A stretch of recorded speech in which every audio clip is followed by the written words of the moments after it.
The conference had been reduced to an exchange of dark history. From the events being exposed, one could tell that both sides had made thorough preparations.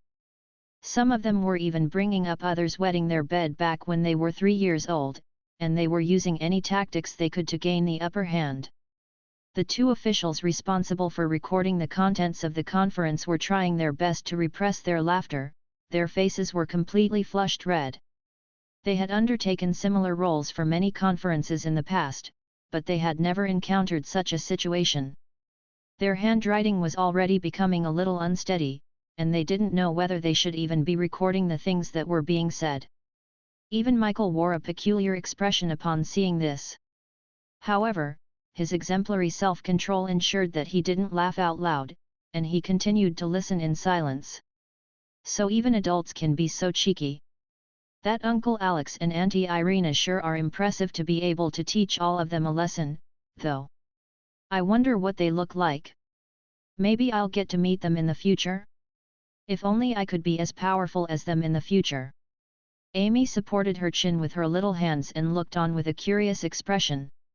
As for Yabimia and Sally, they had already lowered their heads to hide their mirth. They had never seen a bunch of 9th-tier powerful beings exposing each other's dark history. It was hilarious to watch. As expected, this conference is not progressing in a normal manner. Come to think of it, Mag, Alex and Irina sure were cheeky back in the day. Sounds like they've been wreaking havoc all the way from the Dragon Island to the Demon Islands, and that's probably only the tip of the iceberg. Mag was quite glad that he no longer bore any semblance to Mag Alex. Otherwise, if someone were to recognize him, he would be in a lot of trouble. The roast continued for over half an hour, and it slowly turned into what seemed more like a nostalgic gathering between friends before everyone fell into a peculiar silence. They looked at the people sitting across from them, and all of them had mixed emotions in their hearts. Who would have thought that their enemies would know so much about them? Do you guys not have a conscience? How could you bring up such a painful event? Toros looked at the 3 dragons with an agonized expression. To this very day, he was still having nightmares about being chased by a stampeding herd of porcupine battle boars. Those 2 were responsible for all of this. Thankfully, that arrogant guy is already dead, and that demonic woman has been locked up. Fox gritted his teeth. It was quite clear that he still hadn't forgotten about his humiliating streaking ordeal. I think it's quite a pity. The world was so boring, and we finally got 2 interesting people, only for the world to wipe them away.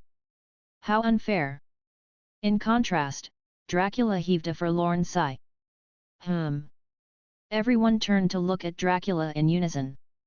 Dracula, do you want to eat grass again? Gustav was quite perplexed. Hell no. Us vampires will never eat vegetables. Dracula was very adamant. Dracula had a wistful look in his eyes as he then mused, it really is a pity, though.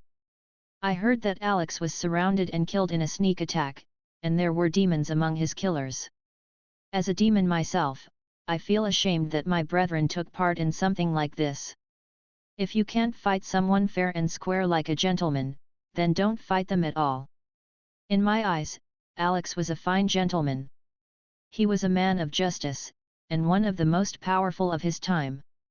I admit that Alex was the most exceptional human I've ever seen. Jinx nodded in agreement with Dracula's words. Fox said coldly, someone like him was destined to die a painful death. He deserved it for hunting down dragons in a pursuit of glory. I don't see anything wrong with what he did. He only killed the scum that brought shame upon our dragon race, they deserved to die anyway. Havid pursed his lips in a disdainful manner. Even so, their judgment should have been delivered by us dragons. A puny human like him had no right to deliver judgment on us mighty dragons. Fox turned to Havid with gritted teeth. They chose to fight Alex, and he killed them fair and square, what else is there to be said? As a dragon, you must have enough pride to be graceful even in defeat. You look like a petty snake right now, Fox. Where is your pride as a dragon? Do you not know why the Dragon Island never considered hunting him down despite all of the dragons he killed? Havid immediately fired back with a disdainful look. Havid! Do you want to declare war on us frost dragons? Fox glowered at Havid with rage simmering in his eyes. Don't flatter yourself. You have no right to challenge us fire dragons on behalf of the frost dragons. Even if a battle were to eventuate, we fire dragons have nothing to fear. Havid was not backing down in the slightest. The atmosphere quickly became tense once again, and it was as if a battle would break out at any moment. The three demons looked on with dumbstruck expressions. They hadn't even instigated anything yet, but the dragons were about to have a civil war.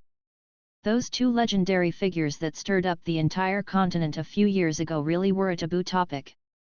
Whenever their names were mentioned, conflicting opinions would always arise, and conflict was almost inevitable. Right at that moment, a voice broke the heavy silence. Excuse me, can we bring in the dishes now? Everyone turned to look at the kitchen's entrance in unison.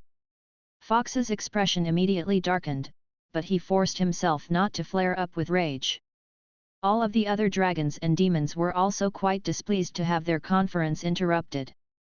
That human was the father of Krasso's disciple, but he was still just a human chef without any power. Some of the ingredients had been prepared quite a while ago, and the flavor won't be as good if there's any further delay. Mag stood at the entrance to the kitchen with an apologetic expression. It wasn't that he wanted to interrupt the conference, the fact of the matter was the dishes like the tofu pudding and rujiamo would lose their texture after a while, thereby severely hampering the culinary experience. The conference is going nowhere anyway, so let's have some food first. I hope you can all understand that you're attending a conference between demons and dragons. If you have any internal issues, go and iron them out when you get back. Michael took a glance at everyone before turning to Mag, and nodding as he said, "Bring in the dishes, Mr. Mag." "Yes." Mag nodded before entering the kitchen, and he was followed by Yabimiya and Sally. As a vampire, I would never eat food cooked by a human, and I would never eat vegetables. Fresh blood is my sole pursuit.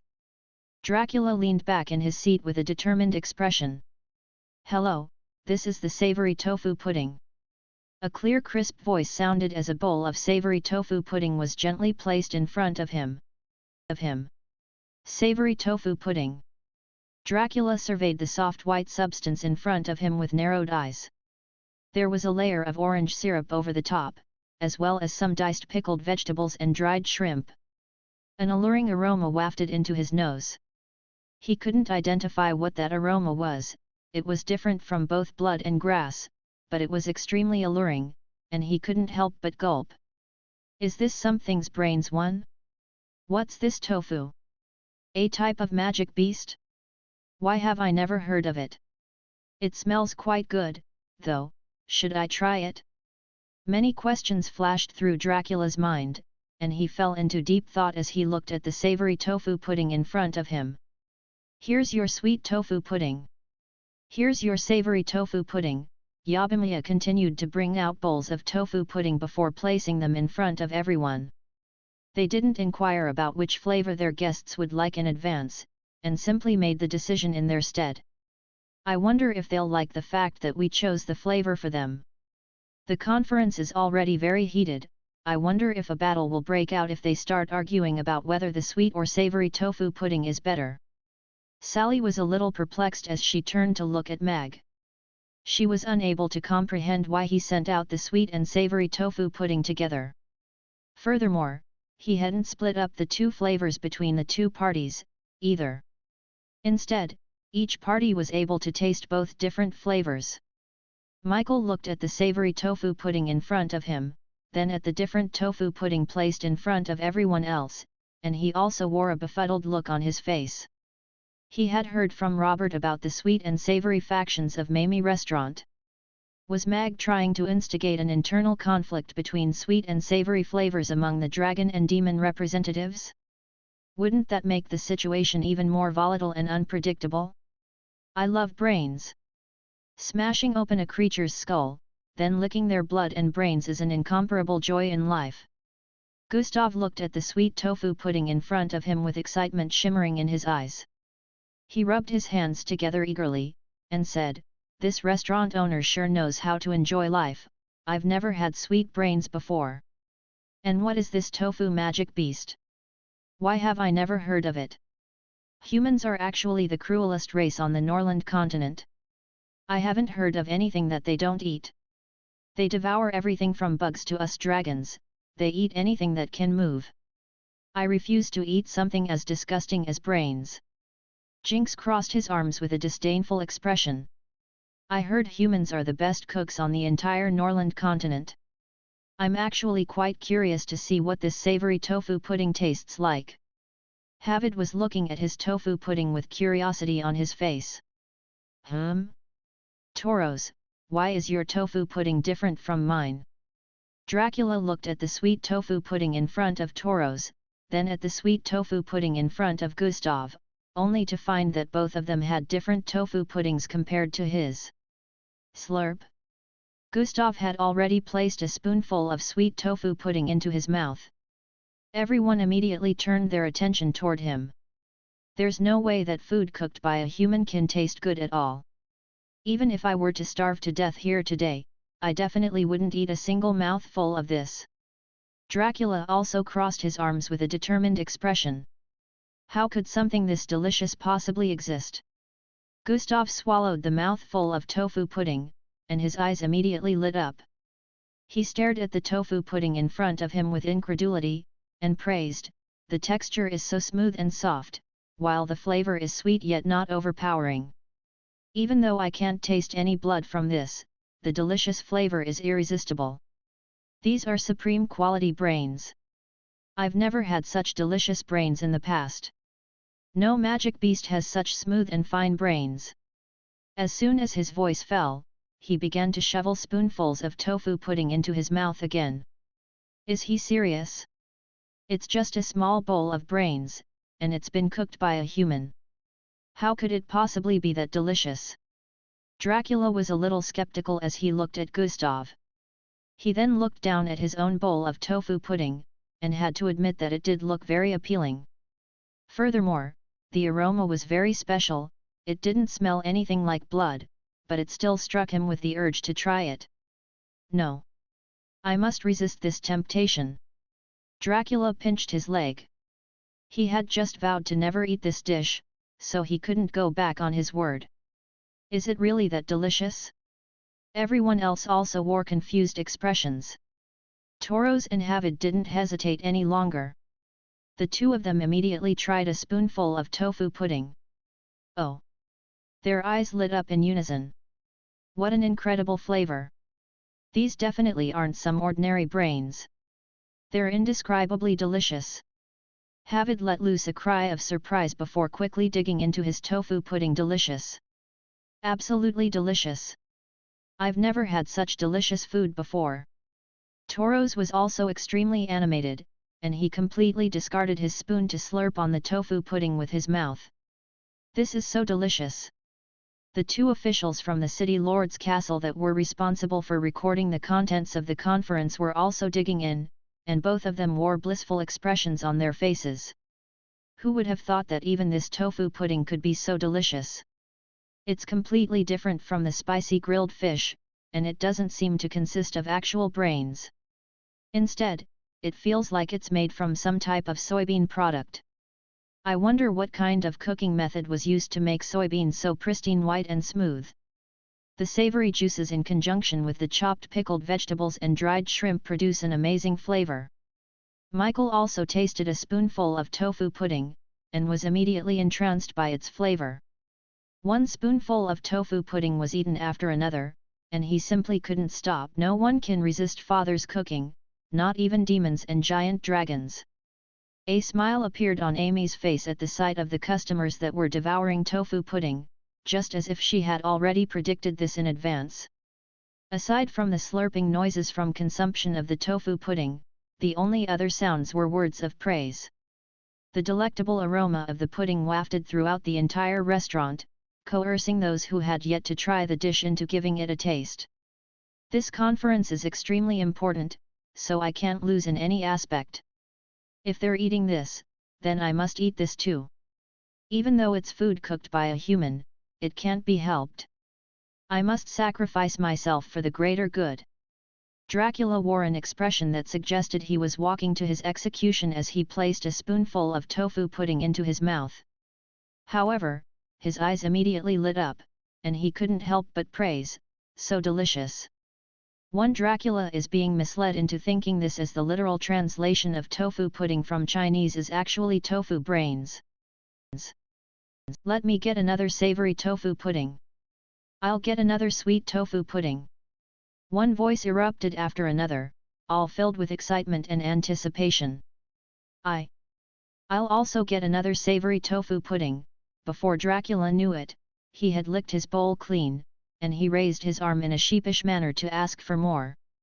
Bring me another sweet tofu pudding. Jinx had also devoured his tofu pudding, but he wasn't ashamed in the slightest to ask for seconds. Please wait for a moment. Yabimiya answered everyone's requests while clearing away the bowls on the tables with Sally's help.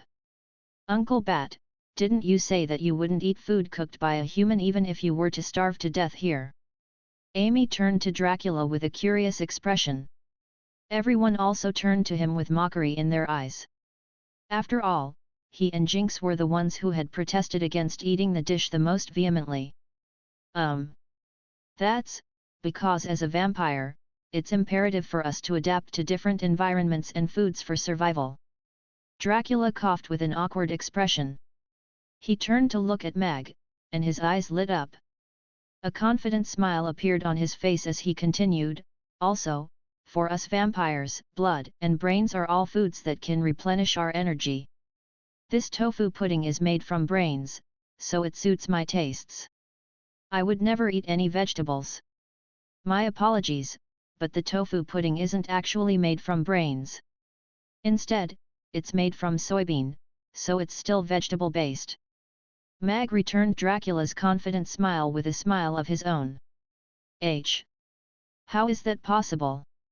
It clearly feels like brains, and it's even more delicious than brains. How can it be made from vegetables?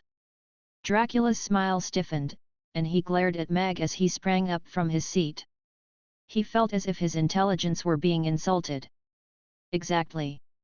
This tofu pudding tastes even softer and smoother than the brains I've had in the past. How can this possibly have been made from soybean? You're not messing with us, are you? Gustav was also in disbelief. The tofu pudding is most definitely made from soybean, with no added meat or brains. We are an honest establishment, and we never lie to our customers, Mag replied with a calm smile. Chinese dish names were extremely diverse, so not all names could be interpreted based on their literal meanings. It's over. I've eaten vegetables again. Dracula slumped back into his seat, and stared at the bowl in front of him that had been licked clean as he murmured to himself, I didn't even notice, I thought it tasted great, and wanted a second bowl. Am I no longer a pure vampire? I don't care what it's made from, as long as it tastes good, it's fine. Hurry up and get me another sweet tofu pudding, this is absolutely delicious. Toros slapped his leg with a nonchalant expression. Dracula abruptly raised his head and turned to Toros. Even though this vegetable-based dish has severely dented my confidence, I must say something. Shouldn't tofu pudding be eaten as a savory dish? How can you add sugar to something so soft and smooth? That's unimaginable. *T. Tofu pudding should be sweet. Otherwise, it's not real tofu pudding. The sweet flavor coupled with its exquisite texture makes an irresistible combo. Dracula, even though we're both demons, what you said just now is going too far.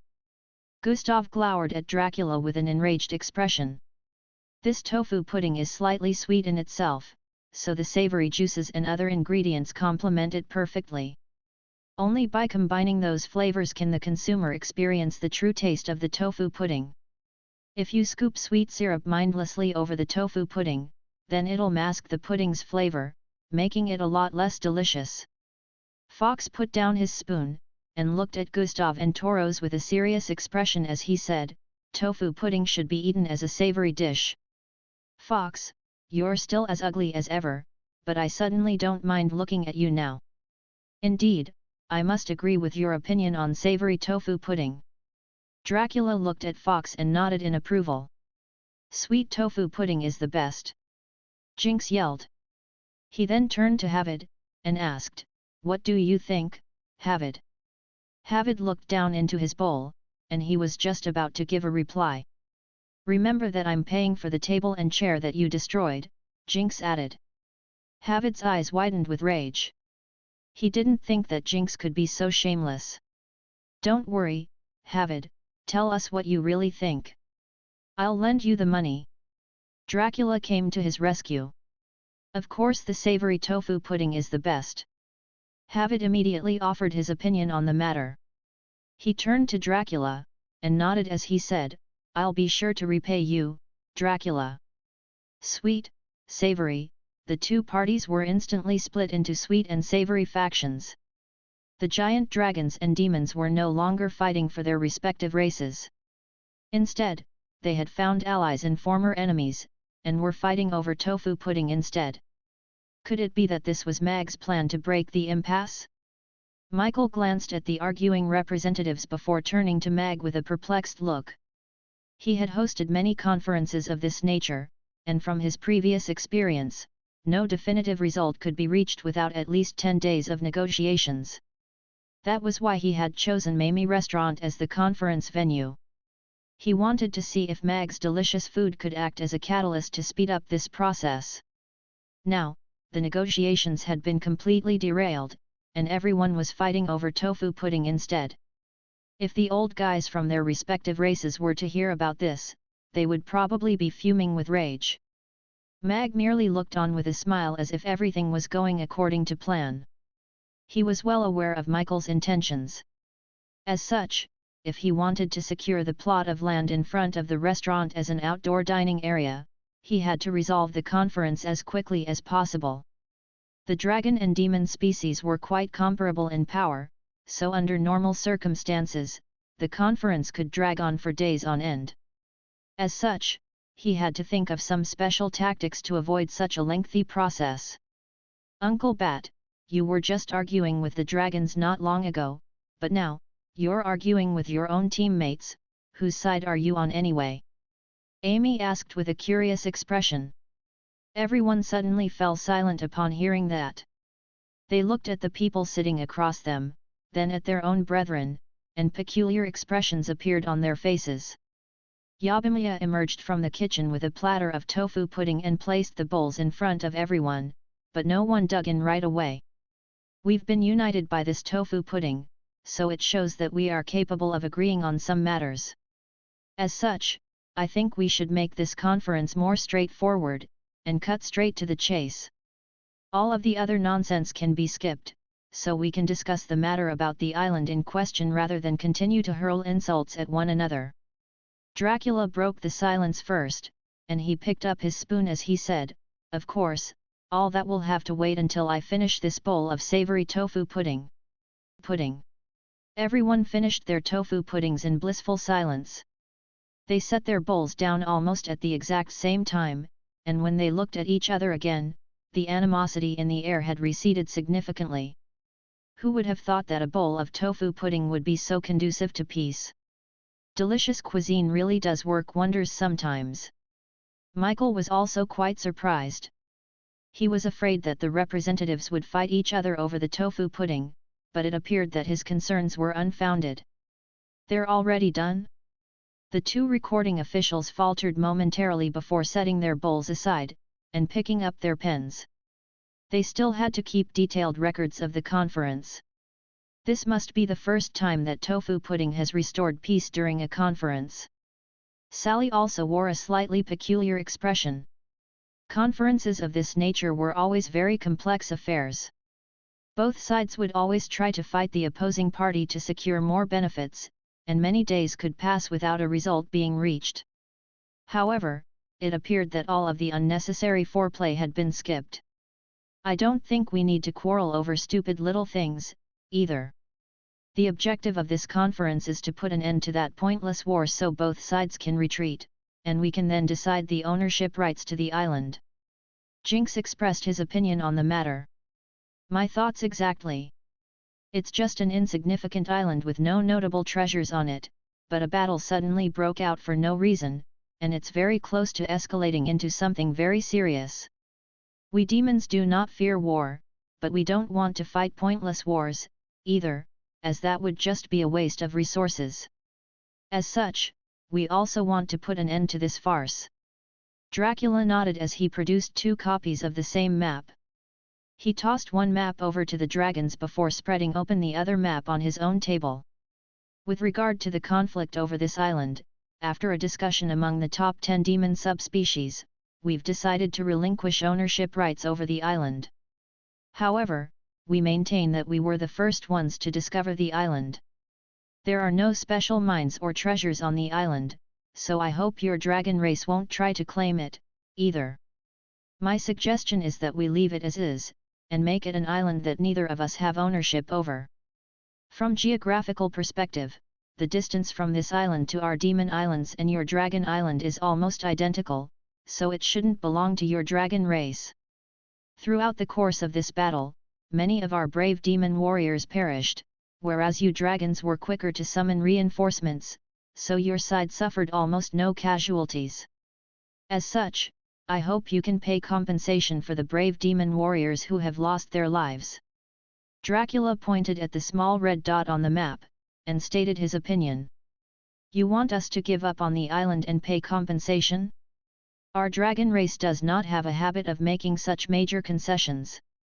We can accept your first condition, but not the second one. Fox looked at Dracula with a mocking expression. He didn't even take a single glance at the map. Gustav pursed his lips, and said, Tisk, the Dragon Island has all sorts of precious mines, and your yearly production of gold and silver is staggering. Just a tiny portion of that is enough to pay the compensation, so why do you insist on being so stingy? You can't use all of those precious metals and stones anyway, most of it just ends up being hoarded in your caves. What's the point of hoarding so much riches? Will you be able to spend that stuff in the afterlife? Gold is our faith. Anyone who tries to take our gold must bear the wrath of us golden dragons. Jinxes glowered at the 3 demons in a menacing display. We giant dragons pride ourselves on collecting precious metals and stones, everyone on the Norland continent knows that. We're not going to pay any compensation. Deaths are inevitable in battle. If we had lost the battle, then we would be happy to give up the island and pay compensation. However, we have surrounded the island, while you demons are trapped on it. It's already a show of kindness from us that we're not making you pay compensation, so what right do you have to state such requirements? If you insist on enforcing those 2 conditions, then there's no need for this conference to go on any longer. Fox wasn't backing down. The restaurant fell silent again. Both sides began to discuss it with their own allies, and since spatial magic was used to cut off all sound, no one knew what they were discussing. Compared to the political discussions I've seen in my past life, their conference is as simple as a quarrel between kindergartners. Looks like we should be able to wrap things up by tonight. A confident smile appeared on Mag's face, and he placed a series of Rugiemos into paper bags before gesturing to Yabimiya. Boss, do you want me to bring them out now? Yabimiya was a little confused. Both sides were involved in heated discussions, so it appeared that the timing wasn't ideal. The Rugiemos will become soggy if they're left to sit around for too long, so just bring them out now. Mag nodded with a smile. He was going to control the progression of the conference. All right. Yabimiya was still a little concerned, but she nodded and carried out the Rugiemos. She placed 1 Rugiemo in front of each representative, and smiled as she said, This is Rugiemo. Please enjoy. The aroma of braised meat wafted through the air, and all of the dragons and demons were immediately drawn to the Rugiemos in the little paper bags. Compared to the faint aroma of the tofu puddings, the scent of this braised meat was extremely rich, like a voluptuous mature woman. It was tempting them in the most direct and straightforward way, and they immediately lost interest in their respective discussions. Meat is my favorite food. Let me see what meat cooked by a human tastes like. Jinx was the first to pick up his Rigiamo, and he immediately tore open the paper bag, revealing the Rigiamo within. All of a sudden, an aroma that was countless times richer than that of raw meat assaulted his senses, and he couldn't help but gulp before taking a large bite. Between 2 layers of crispy biji bread was tender braised meat. As he bit down, the delicious flavor of the meat exploded in his mouth, and every single one of his taste buds began to jump for joy. He had never tasted anything so delicious in the past. In comparison, all of the meat that he had eaten in his life was trash. After swallowing the mouthful of Rigiamo, the delicious flavor suddenly transformed into violent energy, which caused his heart to thump more quickly, and his blood to churn in his veins. Roar! Jinx abruptly stood up and let loose a thunderous roar. A golden dragon tail erupted from his backside, instantly pulverizing his chair. Jinx was still holding half of a Rigiamo, while a golden-scaled dragon tail trailed along behind him. However, he was still completely immersed in the flavor of the Rigiamo, and didn't even react to the emergence of his tail. He pressed the rest of the Rigiamo into his mouth, and chewed with a blissful smile. The violent energy coursing through his veins struck him with an indescribable sense of satisfaction. He didn't know what kind of energy it was, but he could feel his power increasing ever so slightly, and that was enough to give him a massive shock. Of course, he was also stunned by the Rigiamo's delicious flavor. He had never had such exquisite meat in the past, and even the most succulent fish in the boundless sea realm couldn't hold a candle to it. This food is delicious to the extreme. Jinx thought to himself. He could eat 100 more of these with ease. All of the demons and dragons were all slightly surprised by Jinx's reaction, but they soon shifted their attention away from him to focus on the Rigiamos in their hands. Gold. A golden dragon tail. Yabimiya stared at Jinx's dragon tail, and let loose an involuntary cry of surprise. However, she then immediately clamped her hands over her mouth to suppress her voice. Fox turned to look at Yabimiya with narrowed eyes. Does she have something to do with the golden dragons? He had noticed this half-dragon girl back when he had first entered the restaurant, but he didn't sense any powerful aura from her, so he assumed that she was just a normal half-dragon that had inherited a human's aptitude. However, he suddenly realized that something seemed to be amiss. The golden dragons were quite accepting of half-dragons, and they even allowed many half-dragons to live on the Dragon Island with them, so there were very few half-dragons that were left behind by the golden dragons in the outside world. Interesting. I wonder which golden dragon she was abandoned by. Maybe I can use her in the future. I should keep some tabs on her. A faint smile appeared on Fox's face as he withdrew his gaze. The dragons had never been a unified force, and their current chief, Rankster, had bloodlines belonging to both a golden dragon and a frost dragon, so the relationship between those two factions was quite a complex and sensitive one. At times, even insignificant brats like her could be used later on. Is Mia really a half-dragon with a golden dragon's bloodline? Mag had also noticed Jinx's golden dragon tail, and he discovered that it was almost identical to Yabimiya's tail after she consumed a Rigiamo. However, Yabimiya's tail was thinner and longer, and its scales were also finer and more intricate. Wow! A dragon tail! Amy's eyes lit up, and she looked at Yabimiya before turning her attention back to Jinx's golden dragon tail. She hesitated momentarily, but didn't say anything in the end. A golden dragon is exhibiting the same reaction as Mia after eating a Rigiamo. I speculated that Mia could have golden dragon bloodline running in her veins, and that appears to be quite likely now. Golden dragons are quite accepting of half-dragons, so they may be willing to take her back to the Dragon Island with them. I wonder if Mia will go with them if they extend the offer. Sally looked at Yabimiya with a slightly concerned expression. Yabimiya opened her mouth, but hesitated momentarily, and didn't say anything in the end. She took a couple of steps backward and lowered her head, trying not to reveal her emotions. "Boss, get me another 10 Rigiamos. This stuff is absolutely delicious." Jinx swallowed the Rigiamo in his mouth, and praised, "Human cooking really is extraordinary. It's countless times better than eating foods raw. Weren't you just insulting humans by saying they ate everything?" Dracula raised an eyebrow. "I also recall someone saying that they would sooner starve to death than eat human food or vegetables." Jinx immediately fired back. "Let me taste this Rigiamo as well." A sheepish smile appeared on Dracula's face as he took a bite of his Rigiamo. His pale face immediately became flushed, and after swallowing, he panted heavily as he said, "This Rigiamo is indeed delicious, but the energy it contains is too violent. We vampires are cold-blooded creatures, and this feeling of having my blood boil is really strange." Despite that, Dracula still finished the rest of his Rigiamo. His cheeks became even more flushed after that, and he sighed as he said, "I'll get another savory tofu pudding.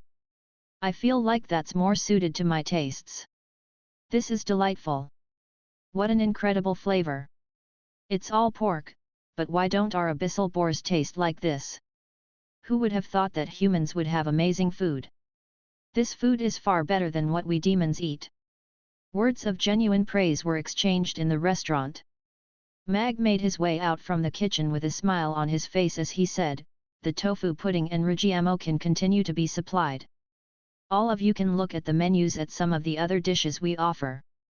You can order anything you like from there. Boss, your food truly is delicious. Are you interested in coming back with me to the Demon Islands? I can assure you that business will be booming every day." Dracula turned to Mag with a hopeful smile. "Piss off. You demons are all poverty-stricken peasants. Come to our Dragon Island instead.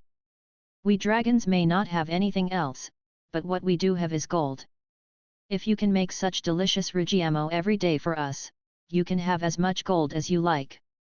We have massive gold mines on our island, and we don't even know how much gold is in them." Jinx also turned to Mag, and gave an even more irresistible offer. "Thank you for your invitations, but I don't have any intention of moving my restaurant anywhere else for now. Chaos City is the best place for me." Mag shook his head with a smile. He wasn't an idiot.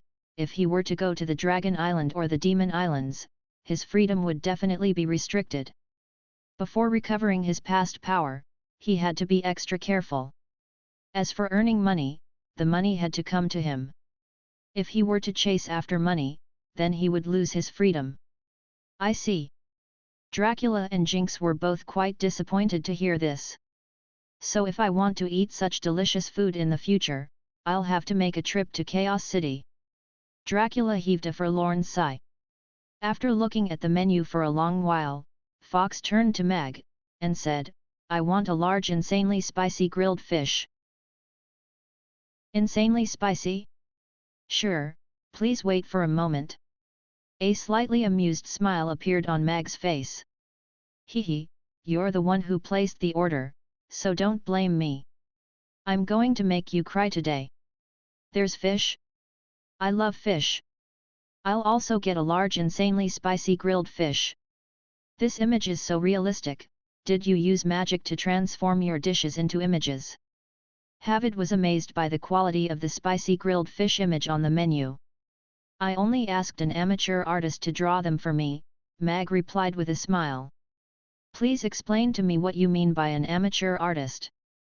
"The system's images are all at least at a professional level." The system's indignant voice sounded, only to be ignored by Mag. "I'll get a Young Joe fried rice. I like chicken, so I'll get a braised chicken and rice." Everyone placed their orders, and Mag went back into the kitchen, while Yabimiya was responsible for bringing out all of the dishes. "So he wants insanely spicy, eh? I'll give him twice that." Mag took a glance at Fox before chopping up the chili peppers on his chopping board into a fine powder. No one was interested in continuing their discussions any longer.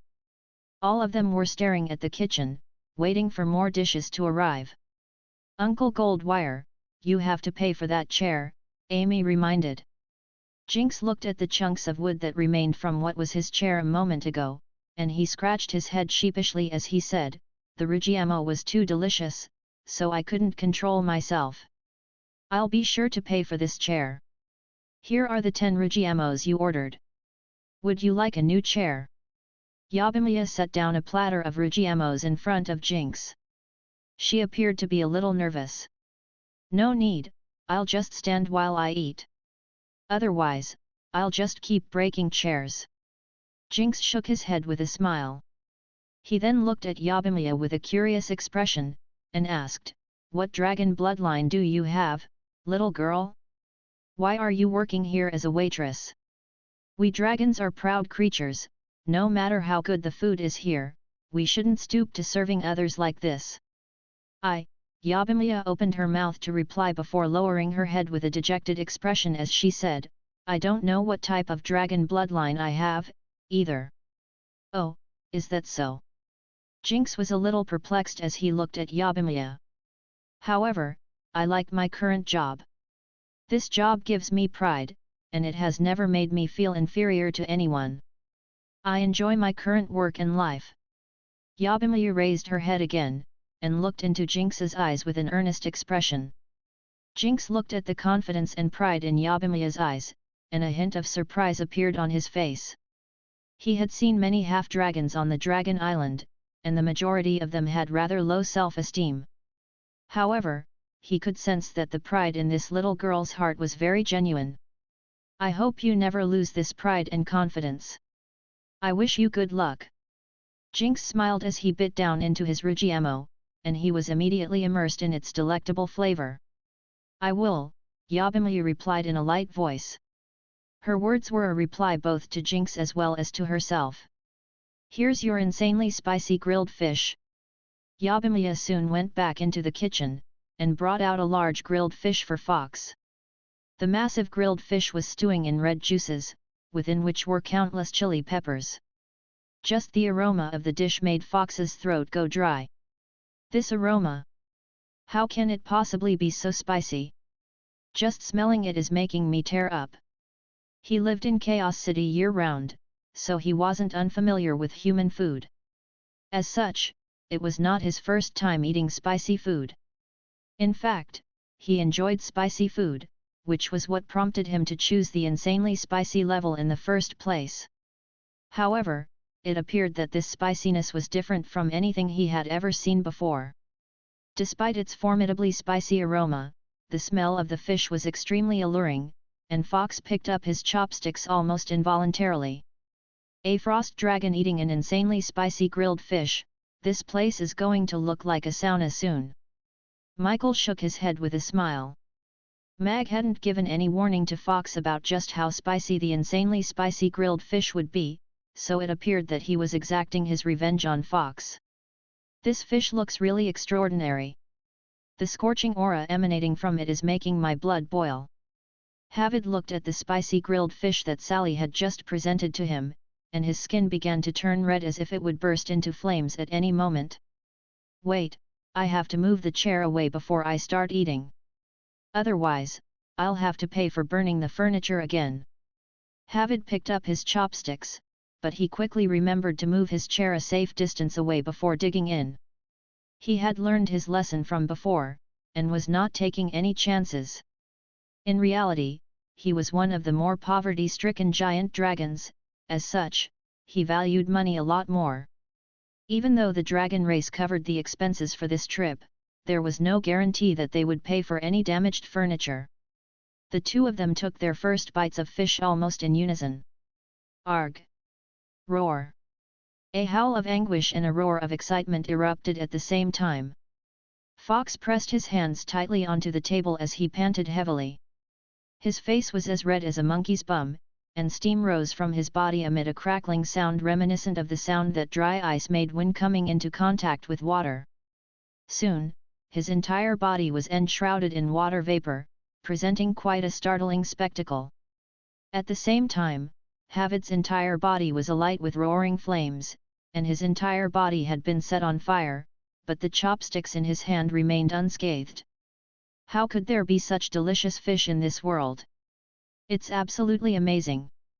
I've never had anything as delicious as this in my entire life. Havid stared at the grilled fish with a fervent expression before placing another morsel of fish meat into his mouth. As he did so, the flames around his body burned even brighter. How could there be such spicy chili peppers in this world? Fox's entire body was drenched in cold sweat, but his chopsticks were involuntarily inching toward the grilled fish again. No. Stop. I'll embarrass myself if I keep eating. But, my hand won't listen to me. And, am I crying? Are these tears? Fox's eyes widened as he stared at the fish in front of him, and his tears flowed relentlessly. At the same time, he felt as if something was quickly escaping from his body. Father, why is he crying? Amy was rather perplexed as she turned to Mag. He must be feeling emotional, Mag replied with a smile. Phew. After finishing the entirety of his grilled fish, Fox lay sprawled out on the table with his entire body drenched in sweat. All of his energy had been sapped away, and he was unable to even hold his chopsticks any longer, as if he had lost all of his hopes and dreams. How could this flavor be so overpowering? I simply couldn't stop myself. Fox raised his head with difficulty, and he turned to look at the smiling Mag with narrowed eyes. Could it be? Did he spike my fish with something to take revenge on me? In any case, Fox felt as if he had lost the ability to move. He felt like he had more energy left even after his most grueling battles. Looks like the 2 times insanely spicy grilled fish is too much to handle even for a dragon. Mag wore a cheerful smile on his face at the sight of the sobbing mess that Fox had been reduced to. He hadn't forced Fox to eat the fish. He was the one who had devoured the fish in its entirety, so the blame could only be pinned on himself. Havid slapped his chopsticks onto the table before turning to Mag with an animated expression. Wow! That was amazing! Get me another large insanely spicy grilled fish. If only there was some liquor to accompany the fish. Boss, do you sell alcohol here? My apologies, the restaurant doesn't supply alcoholic beverages at the moment. Mag shook his head in an apologetic manner. He was actually also a fan of coupling spicy grilled fish with beer, but the system hadn't given him an alcohol brewing recipe yet. That's a pity. Havid was a little disappointed. He looked at the menu beside him, upon which his eyes lit up, and he asked, Wait, I saw something called ice cream on that menu. Is that something that's made from ice? Can you get me one of those? Ice cream isn't made from ice, but it's icy cold. There are 4 flavors to choose from, which one would you like? Mag was quite amused at the sight of the flames raging on Havid's body. He was wondering what it would look like for a burning man like him to eat an ice cream. Any flavor is fine. I just need something cold to soothe my throat before I dig into another spicy grilled fish. Havid waved a nonchalant hand. All right, please wait a moment. Mag nodded before entering the kitchen. This is the blueberry. Please enjoy. Yabimiya soon made her way over to Havid with an ice cream cone. So this is ice cream? It's a little small, I can eat this in one bite. It does appear to be icy cold, though. Havid accepted the ice cream cone and began to size it up. Scorching temperature erupted from his body, and the 2 balls of ice cream immediately melted. That's a little disappointing. Havid's brows furrowed upon seeing that. He opened his mouth, and prepared to eat the entire ice cream cone in one bite. Uncle Fireman, that's not how you're supposed to eat ice cream, you're supposed to lick it instead. If you eat everything in one bite, you won't be able to taste its flavor, Amy cautioned. Really? Havid was a little skeptical, but he still did as he was told and licked the melting ice cream. This sensation! Havid's eyes immediately widened. He felt as if snow was slowly melting on his tongue. An icy cool sensation soothed the scorching aftertaste of the spicy grilled fish, giving him a profound sense of satisfaction. He closed his eyes unconsciously, and began to savor the ice cream's sweet and sour flavor. He saw a petite purple crystal dragon resting on top of a cliff. She raised her proud head, and sang a gentle song with her eyes half closed. Her voice was extremely alluring, and even though she was only humming a tuneless song, he was still completely intoxicated with her voice. However, she was suddenly alerted to his approach, and she looked at him with a hint of wariness and surprise in her eyes before flying away. That was their first and only encounter. He didn't even get a chance to ask for her name, and he didn't know where she lived, either. However, her exquisite purple figure and beautiful singing voice had left a deep impression in his heart. In that instant, he suddenly understood what he was feeling. Perhaps, this was what people called love. Perhaps, this was the legendary, love at first sight? "Uncle Fireman, your ice cream is about to melt," Amy reminded. Havit immediately opened his eyes upon hearing that before taking another lick of his ice cream. The cool sweet and sour flavor flourished in his mouth, and he wore an expression of pure bliss. He turned to Amy with a smile, and said, "You're right, little girl. The right way to eat this ice cream is indeed to lick it. Even though she's a purple crystal dragon, I could perhaps pay the Purple Crystal Island a visit to find her when I go back this time. At the very least, I want to ask for her name," Havit thought to himself as he licked his ice cream. A faint blush appeared on his face, but thankfully, his entire body was covered in flames, so no one noticed. Amy turned to look at Mag, and asked, "Uncle Fireman looks really adorable when he's eating ice cream. Father, can I have one as well?" "Of course. Which flavor would you like?" Mag nodded with a smile. Havit's entire body was alight, but he was carefully licking an ice cream. The stark contrast was indeed a little adorable. "I want a vanilla one." "I still haven't had the vanilla ice cream yet," Amy replied. "All right, I'll make one for you right now." Mag patted Amy's little head before entering the kitchen again. Everyone was immersed in the dishes in front of them, and peace once again settled in the restaurant. Demons and giant dragons were not good cooks. In fact, the vast majority ate all of their food raw. However, Mag's food had completely opened up their eyes to a brand new world. They suddenly discovered just how delicious cooked food could be. It was completely different from anything that they had eaten in the past. Burp, a loud burp broke the silence in the restaurant. The burp seemed to be contagious as more burps soon followed in the restaurant. Even the two recording officials were burping as they rubbed their bulging stomachs with expressions of bliss and contentment. "City Lord Michael, is the conference going to continue at this restaurant tomorrow?" Dracula asked. Everyone else also turned to Michael upon hearing that. The City Lord's castle only reserved Mamie Restaurant for tonight, so if the conference continues tomorrow, the venue will no longer be here. Michael shook his head in response. He then pointed at Mag, and said, "If you want to continue the conference here, then you'll have to ask Mr. Mag if it can be arranged." Everyone then turned to Mag in unison. "My apologies, but the restaurant will be operating as usual tomorrow, so reservation services will be unavailable." Mag rejected everyone with a smile before anyone could even ask. "Money is not a problem.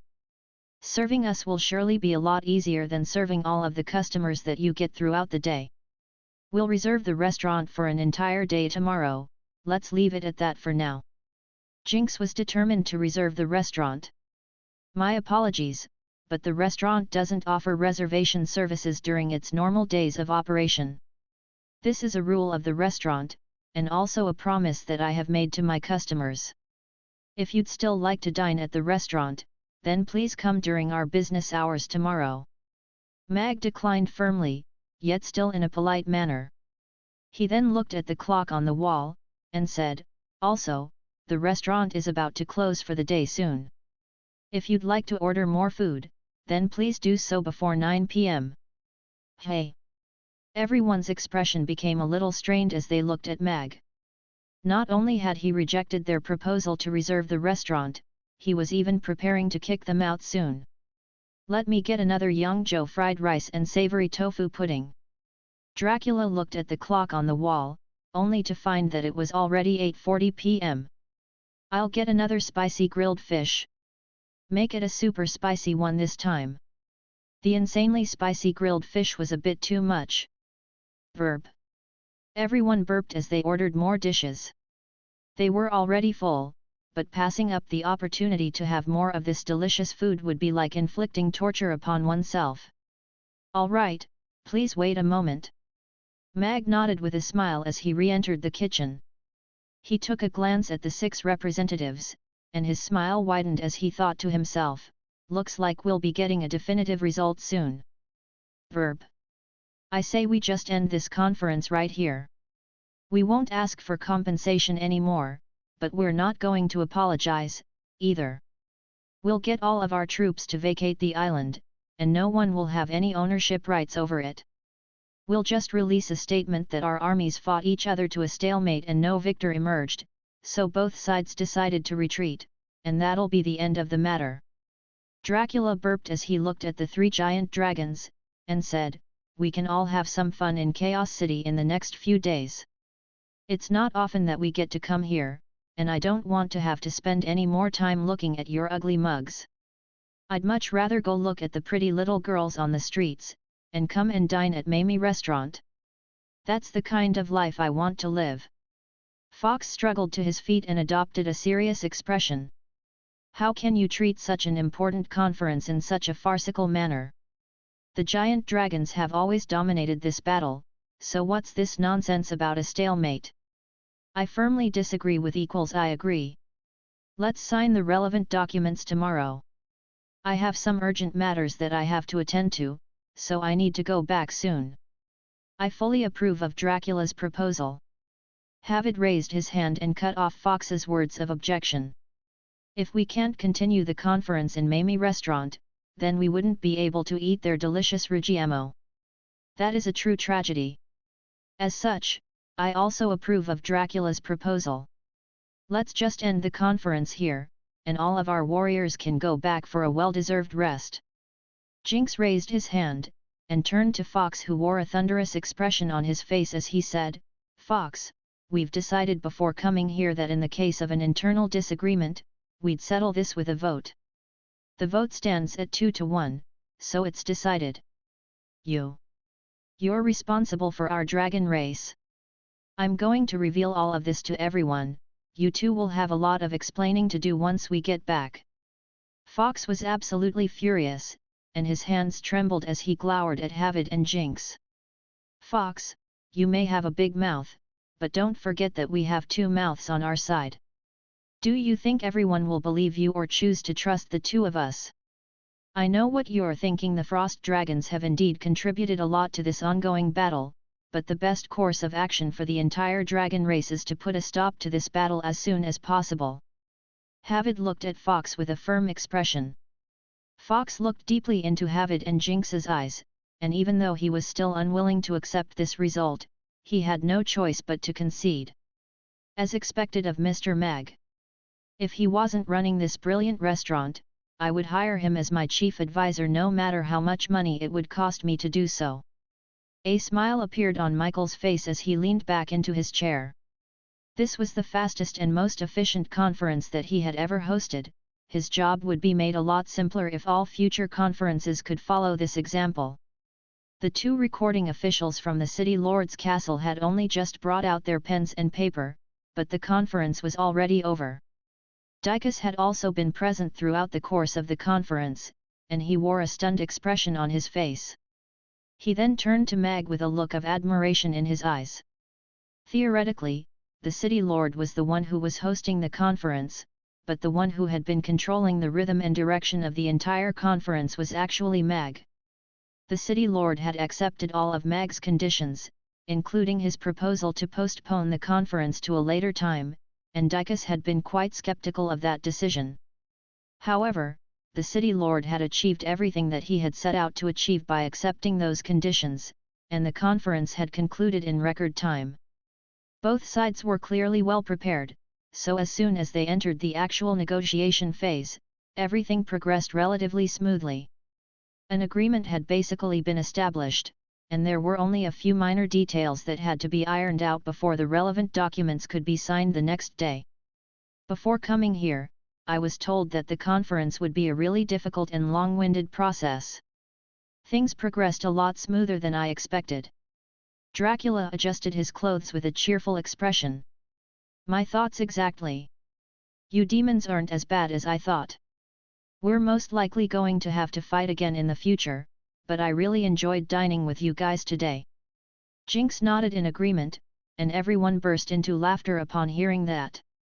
After the final round of dishes were brought out and consumed, everyone departed from the restaurant. Fox had finally recovered somewhat, and he walked out the door with a slightly unnatural gait. As he left, he narrowed his eyes with a sinister expression, and murmured to himself, "Just you wait. I'm going to repay you tenfold for all of the humiliation you've inflicted upon me." Mr. Mag, thank you for significantly speeding up the conference today. Michael looked at Mag, and extended his hand with a smile as he said, "I had a look at the plot of land in front of the restaurant. Even if you set up a few tables and chairs out there, it won't have any negative impact on the Aiden Square. As such, you are free to set up your outdoor dining area, and the rent will be 1 copper coin. The relevant documents will be delivered to you tomorrow." Fox, Jinx, Havid, and 3 powerful demons. Who would have thought that the conference would be held at Mamie Restaurant this time? Outside the restaurant, Elizabeth was hiding on a large tree, and she peeked out from between the branches with a slightly surprised expression. Looking at Fox's expression. Is he holding a grudge against this restaurant? That half-dragon girl, Yabimia, is also working here. Could it be that Fox is onto her? Elizabeth thought to herself with furrowed brows. She didn't know how she had ended up here, but when she saw this restaurant, the first person that sprang to her mind was Yabimia. That shouldn't be the case. Her blood didn't react with mine, and there was no reaction from the golden dragon pearl, either. But if Fox is onto her, maybe I should keep an eye on her as well. Elizabeth shook her head, and she looked on as Fox departed with difficulty through the use of a spell formation. Her eyes lit up upon seeing that, and she thought to herself, Fox seems to be really feeble at the moment, so perhaps this is the perfect opportunity to sneak into his living quarters. There might be more information about Father there. A large white snowflake appeared beneath her feet, and a white light flashed, upon which she instantly disappeared. After everyone had departed, including Sally and Yabimia, Mag closed the door of the restaurant before carrying the sleeping Amy and Ugly Duckling upstairs. Phew! That sure was an eventful day. Mag smiled as he looked at 2 little fellas that he had just tucked into bed. A sense of exhaustion washed over him, and he made his way over to the bathroom. Mag closed his eyes in the warm bath that he had drawn for himself, and he said internally, "System, I've secured the land, so the mission has been completed, right? The rental contract has yet to be signed, so you don't have the right to use that land yet. As such, the mission has not been completed." The system's serious voice sounded in response. "All right, then let's wait for tomorrow." Mag wasn't in a hurry. He could afford to wait for a day. Mag bathed in silence for a while before asking, "By the way, system, what tier is my power level at the moment?" The system contemplated in silence momentarily before delivering its verdict. "Your situation is a little complex. Your physical properties are only comparable to a normal person's, but your swordsmanship is comparable to a 4th-tier knight's, your speed is comparable to a 2nd-tier knight's, and your overall power level is somewhere around the pinnacle of 2nd-tier knights. You can briefly display explosive power comparable to a 4th-tier knight's." Mag thought about this evaluation for a moment before asking, "So this is my interpretation. I can crush all 2nd-tier knights, I can put up a fight against 3rd-tier knights, but I might not win, and if I encounter a 4th-tier knight, I have no chance of victory unless the battle takes place at really close quarters. Is that correct?" "That's a good assessment. If you don't want to die, then try not to engage opponents above the 3rd tier in battle," the system replied. I'm just a chef, so there's no way I'd end up fighting a third-tier knight. The more renowned I become as a chef, the fewer the people who will draw the connection between me and Mag Alex, and everyone will think that I'm just an ordinary chef with no combat prowess to speak of. Mag raised his head, and a smile appeared on his face as he continued, to be able to refine a certain craft to the extreme requires wholehearted dedication. Back then, Alex refined his swordsmanship to the extreme, so no one would believe that his sword-wielding hands would be holding chef's knives instead. Cooking is the perfect way for me to defend myself. In the city lord's castle, Vivian was holding onto Luna's hand with a smile on her face as she said, "Luna, it's so late already, so why don't you sleep at my place? I'll tuck you in." "I can't, I still have lessons tomorrow." Luna shook her head, and looked at Vivian with a stern expression as she said, "Besides, your symptoms have only gotten better recently, so you have to rest. Once you're completely cured, you'll be able to eat and do whatever you want, so just stay home and focus on recovery for now." "Tisk, you used to hold me and call me little sweetheart, but now, you're pushing me away like a heartless lover. Have you found a boyfriend to replace me?" Vivian refused to let go of Luna's hand. Her eyes narrowed as she inspected Luna's face, and she said, "Have you fallen in love with Boss Mag? I can see your eyes sparkling whenever I mention him. When I think about it, though, he's pretty handsome. He's a little thin, but he's quite tall, and his cooking is out of this world. He's really kind and well-spoken, with good IQ and EQ. With the way his restaurant's going, he must be really rich as well. He's perfect in every single way, isn't he? Stop spouting nonsense. How could I have fallen in love with Mr. Mag? I only admire him for his personality and cooking skills. There's nothing going on between us." Vivian chuckled as she gently slapped the back of Vivian's hand. "Really?" Vivian fixed her skeptical gaze on Luna for a while longer, but it appeared that the latter wasn't lying. Thus, a smile reappeared on Vivian's face, and she said, "That's a real pity. If you became his wife, as your best friend, I'd be able to get free food from his restaurant every day, and he might even let me eat a second helping of tofu pudding. You sure have an active imagination." Luna flicked Vivian on the forehead before releasing her hand as she said, "All right, I have to go back now. It's going to get dark soon." "That's all right, I've already spoken to our coach driver, and he'll take you home. My young mistress Luna is so beautiful, I wouldn't let you go back on your own in the night." Vivian smiled as she latched onto Luna's hand again, and the two of them walked out the room. After Luna got onto the carriage, Vivian looked at her with a cheeky smile, and teased, "Luna, you're the young mistress of the Field family, so you can't just go falling in love with anyone. I'm the only one for you. You can laugh now, but when you're cured, your father is probably going to start setting you up on dates again." Luna chuckled. "If that's the case, then I'd rather never be cured. When the suffering becomes unbearable, I'll just go to Boss Mag's restaurant for a grilled fish, and I'll be able to live on." Vivian clasped her hand over her heart with a pained expression. "Don't say that." Luna glared at Vivian before stroking her hair with a sympathetic expression. A sweet smile then appeared on her face, and she said, "I don't have any lessons on Tuesday afternoon, so I'll go with you to eat some spicy grilled fish on that night." "It's a date, then. I'll go pick you up on Tuesday." Vivian was immediately revived, and she turned coach driver as she said, "Charlie, take Luna back to the dormitory. You have to watch her go upstairs with your own two eyes before you come back." "Yes, young mistress," the middle-aged coach driver responded before urging the horses into motion. "Luna is perfect in every way, but she's too innocent. I really do worry about her sometimes." Vivian heaved a faint sigh as she looked on at the departing carriage.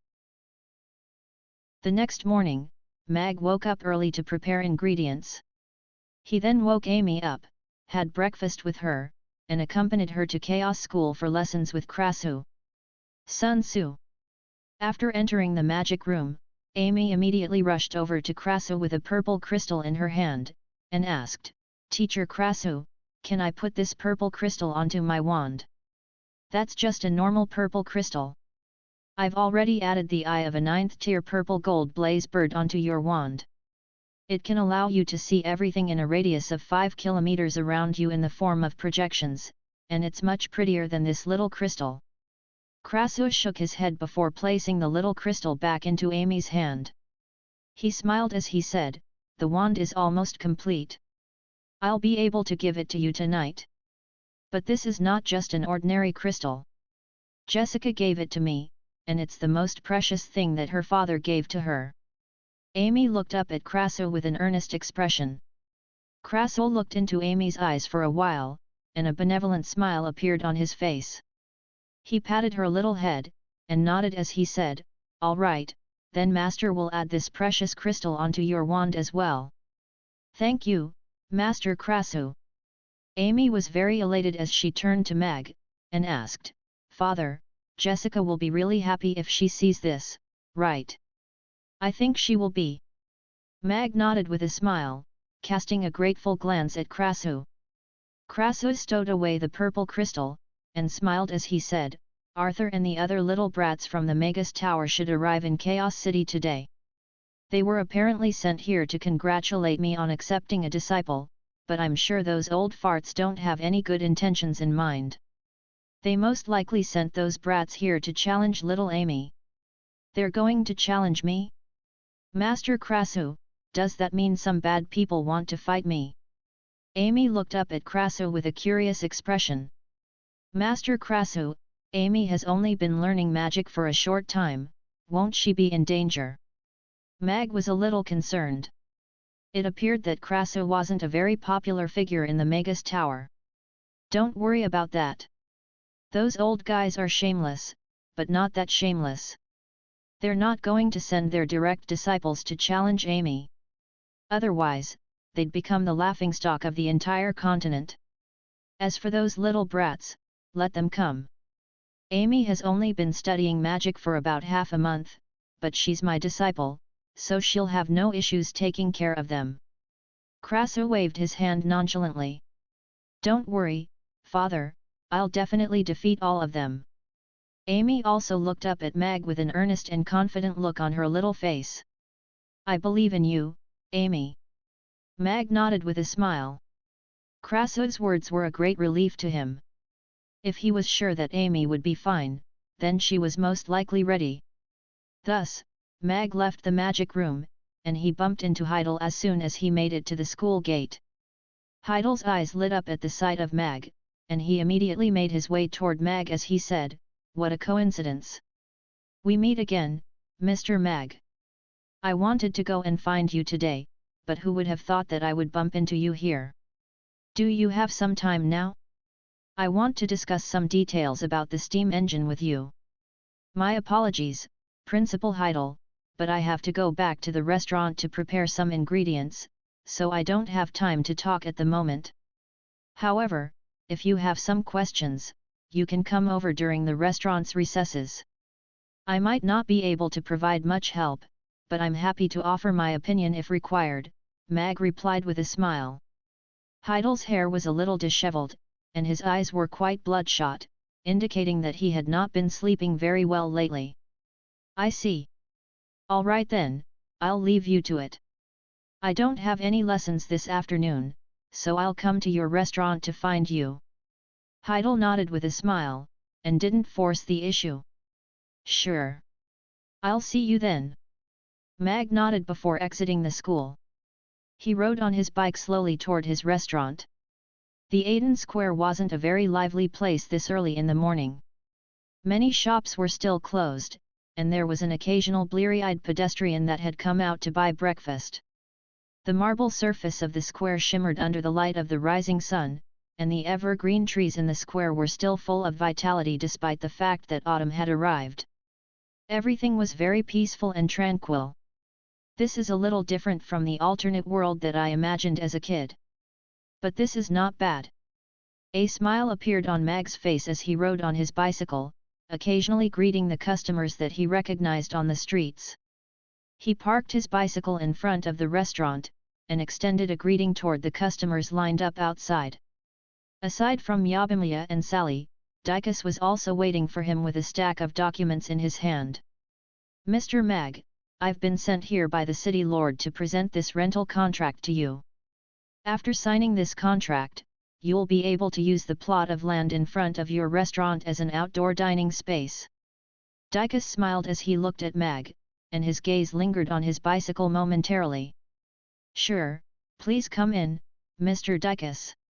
Mag opened the door with a smile to allow Dykus to go in first. He didn't think that the city lord's castle would do things so quickly and get Dykus to deliver the contract this early in the morning. Boss Mag rented the plot of land in front of the restaurant? Is he going to expand the restaurant? He's not planning on making an outdoor dining area, is he? It's a little strange eating on the street. That doesn't matter to me. If I can eat Boss Mag's food, I'd be more than happy to even squat outside his restaurant to eat. That's not the point here. Boss Mag managed to successfully rent that plot of empty land in the Aiden Square. That's something that no one has been able to achieve in the past.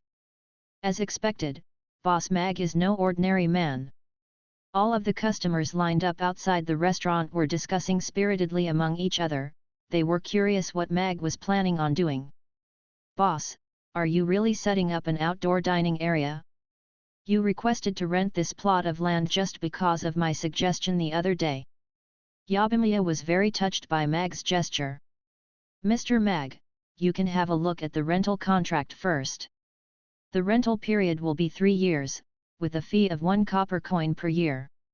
I hope you can keep this contract confidential as there are no precedents of renting parts of the Aiden Square to businesses, and your restaurant will be the only one with an outdoor dining area." Dykus placed a contract onto the table, and looked at Mag with a smile on his face. Translator Henai Translations Editor Henai Translations I'll be sure to keep this confidential. Mag nodded with a smile, before carefully reading through the contract. The contents of the contract were actually quite simple. The terms stated the two parties involved, the area that was being granted to Mamie Restaurant, and the things that they were allowed to do in that area.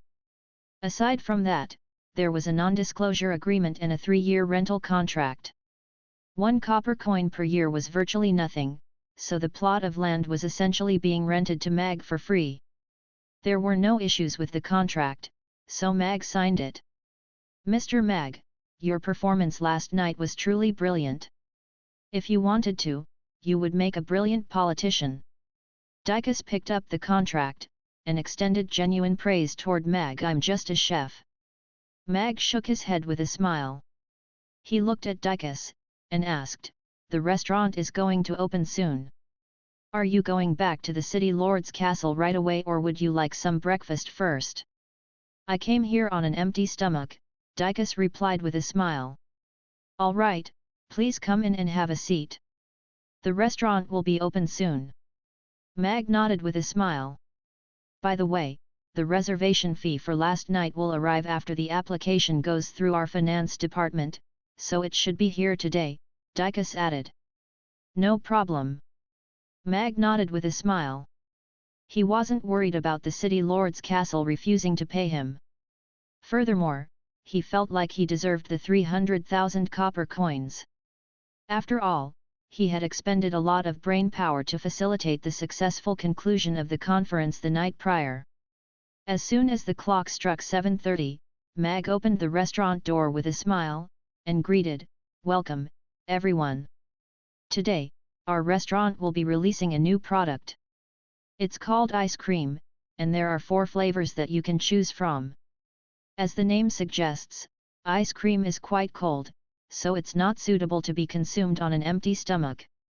As such, I suggest everyone try it for dessert after your main course. The ice cream will be limited to 2 per person per meal." Another new product? Long live Boss Mag! This rate of new releases is awesome. I don't know what ice cream is, but I'll be sure to order one today. Boss Mag has never disappointed us. All of the customers' eyes lit up upon hearing that, and they discussed spiritedly among themselves as they walked into the restaurant. Be boss Mag, long time no see. A tall and broad figure made its way over to Mag with a bashful smile. Mag turned around, only to discover that it was Haga, whom he hadn't seen for a long while, and Habeng was trailing along behind him. Haga, is your arm all right? Mag faltered slightly upon seeing him before his attention was drawn to Haga's arm, which was in a crude sling. Haga hadn't visited his restaurant ever since he'd gone back to fight in his race's civil war. He had heard from Habeng that the war had recently concluded, and that Haga had led his brethren to victory, but it appeared that the victory had come at a price. I'm fine. It's just a minor injury. Haga shook his head with a bashful smile. His common language still wasn't very fluent. He then began to look around the restaurant as if he were looking for something. Amy is attending lessons in Chaos School. She was talking about you just a few days ago. She would be really happy to know that you're back, Mag said with a smile. Haga and Haga were among his first customers, so Amy had a strong impression of them. Oh, I see. Studying. Good, good. Haga scratched his head and nodded. He then discovered that he was blocking the line of customers behind him, and hurriedly strode into the restaurant. Boss Mag, congratulations on getting all 5 of your dishes into the top 100 on the Aiden Square Food Competition rankings. That's something that has never been done before. Bernice stopped at the door, and turned to Mag with a dainty smile. You're far too kind, Boss Bernice. I heard that your restaurant has made it into the top 10 this time. In comparison, Mamie restaurant is still far inferior. Mag shook his head with a smile. Bernice was the owner of one of the restaurants in the Aiden Square. She was part of the group of restaurant owners who had come to sample his food together. After that, she would occasionally visit his restaurant, so they gradually became familiar with each other. You're making me blush, Boss Mag. If your restaurant weren't limited by its scale, then all of your dishes would be able to make it into the top 10. Bernice shook her head with a smile as she said, also, I heard that the Catering Association is preparing to change the rules of the Aiden Square Food Competition. They're no longer going to use customer votes as the only decisive factor on the rankings, so perhaps Mamie Restaurant will dominate the rankings next month. Thank you for your kind words. Please come in, Boss Bernice. Mag shook his head with a smile. Even though she was delivering glowing praise, he didn't get complacent. If it weren't for the system's mission, he wouldn't have spent as much as a single copper coin on tickets. He didn't care about things like rankings. Another new product? Last time, Master Marsh told me that the sweet tofu pudding was really delicious, but I just overheard the other customers say that all of the other dishes are also really good. Which one should I eat? Kenny patted his bulging wallet with a conflicted expression on his face. Kenny was an apprentice from the nearby lace hair salon. He was 15 years old, with a thin figure and a head of soft blonde curls. He had been an apprentice for over 3 months, and the hairdressers supplied him with food and shelter. He was responsible for washing the customers' hair. In the beginning, he had been scolded by the customers for things like using water that was too hot and being too rough, but he had since become a lot better at his job. In fact, he had even been praised by a customer the day before. There was another half a year to go until he could officially start learning hairdressing skills from his master, and the job was a little arduous, but Kenny was determined to persevere. If he could become a hairdresser, then he would have the option of staying at his current workplace as a hairdresser or going back to his village to open a hair salon. That was his dream. He had received his salary the day prior, and sent most of it back home, but he wanted to give himself a little reward as well. As such, he decided to visit this restaurant that sold Master Marsh's favorite sweet tofu pudding. Apparently, just one tofu pudding would cost 200 copper coins. That was roughly half a month of wages for him. Kenny gripped his wallet tightly in his hand, and even though it was quite hefty, there were only copper coins in it, a total of 200. He took a deep breath, and made up his mind as he strode into the restaurant. There were 2 gorgeous waitresses at the door, and he was momentarily stunned by their beauty before immediately bowing his head in a shy manner. He had never seen such beautiful big sisters before. Soon, his attention was drawn to the luxurious decor in the restaurant.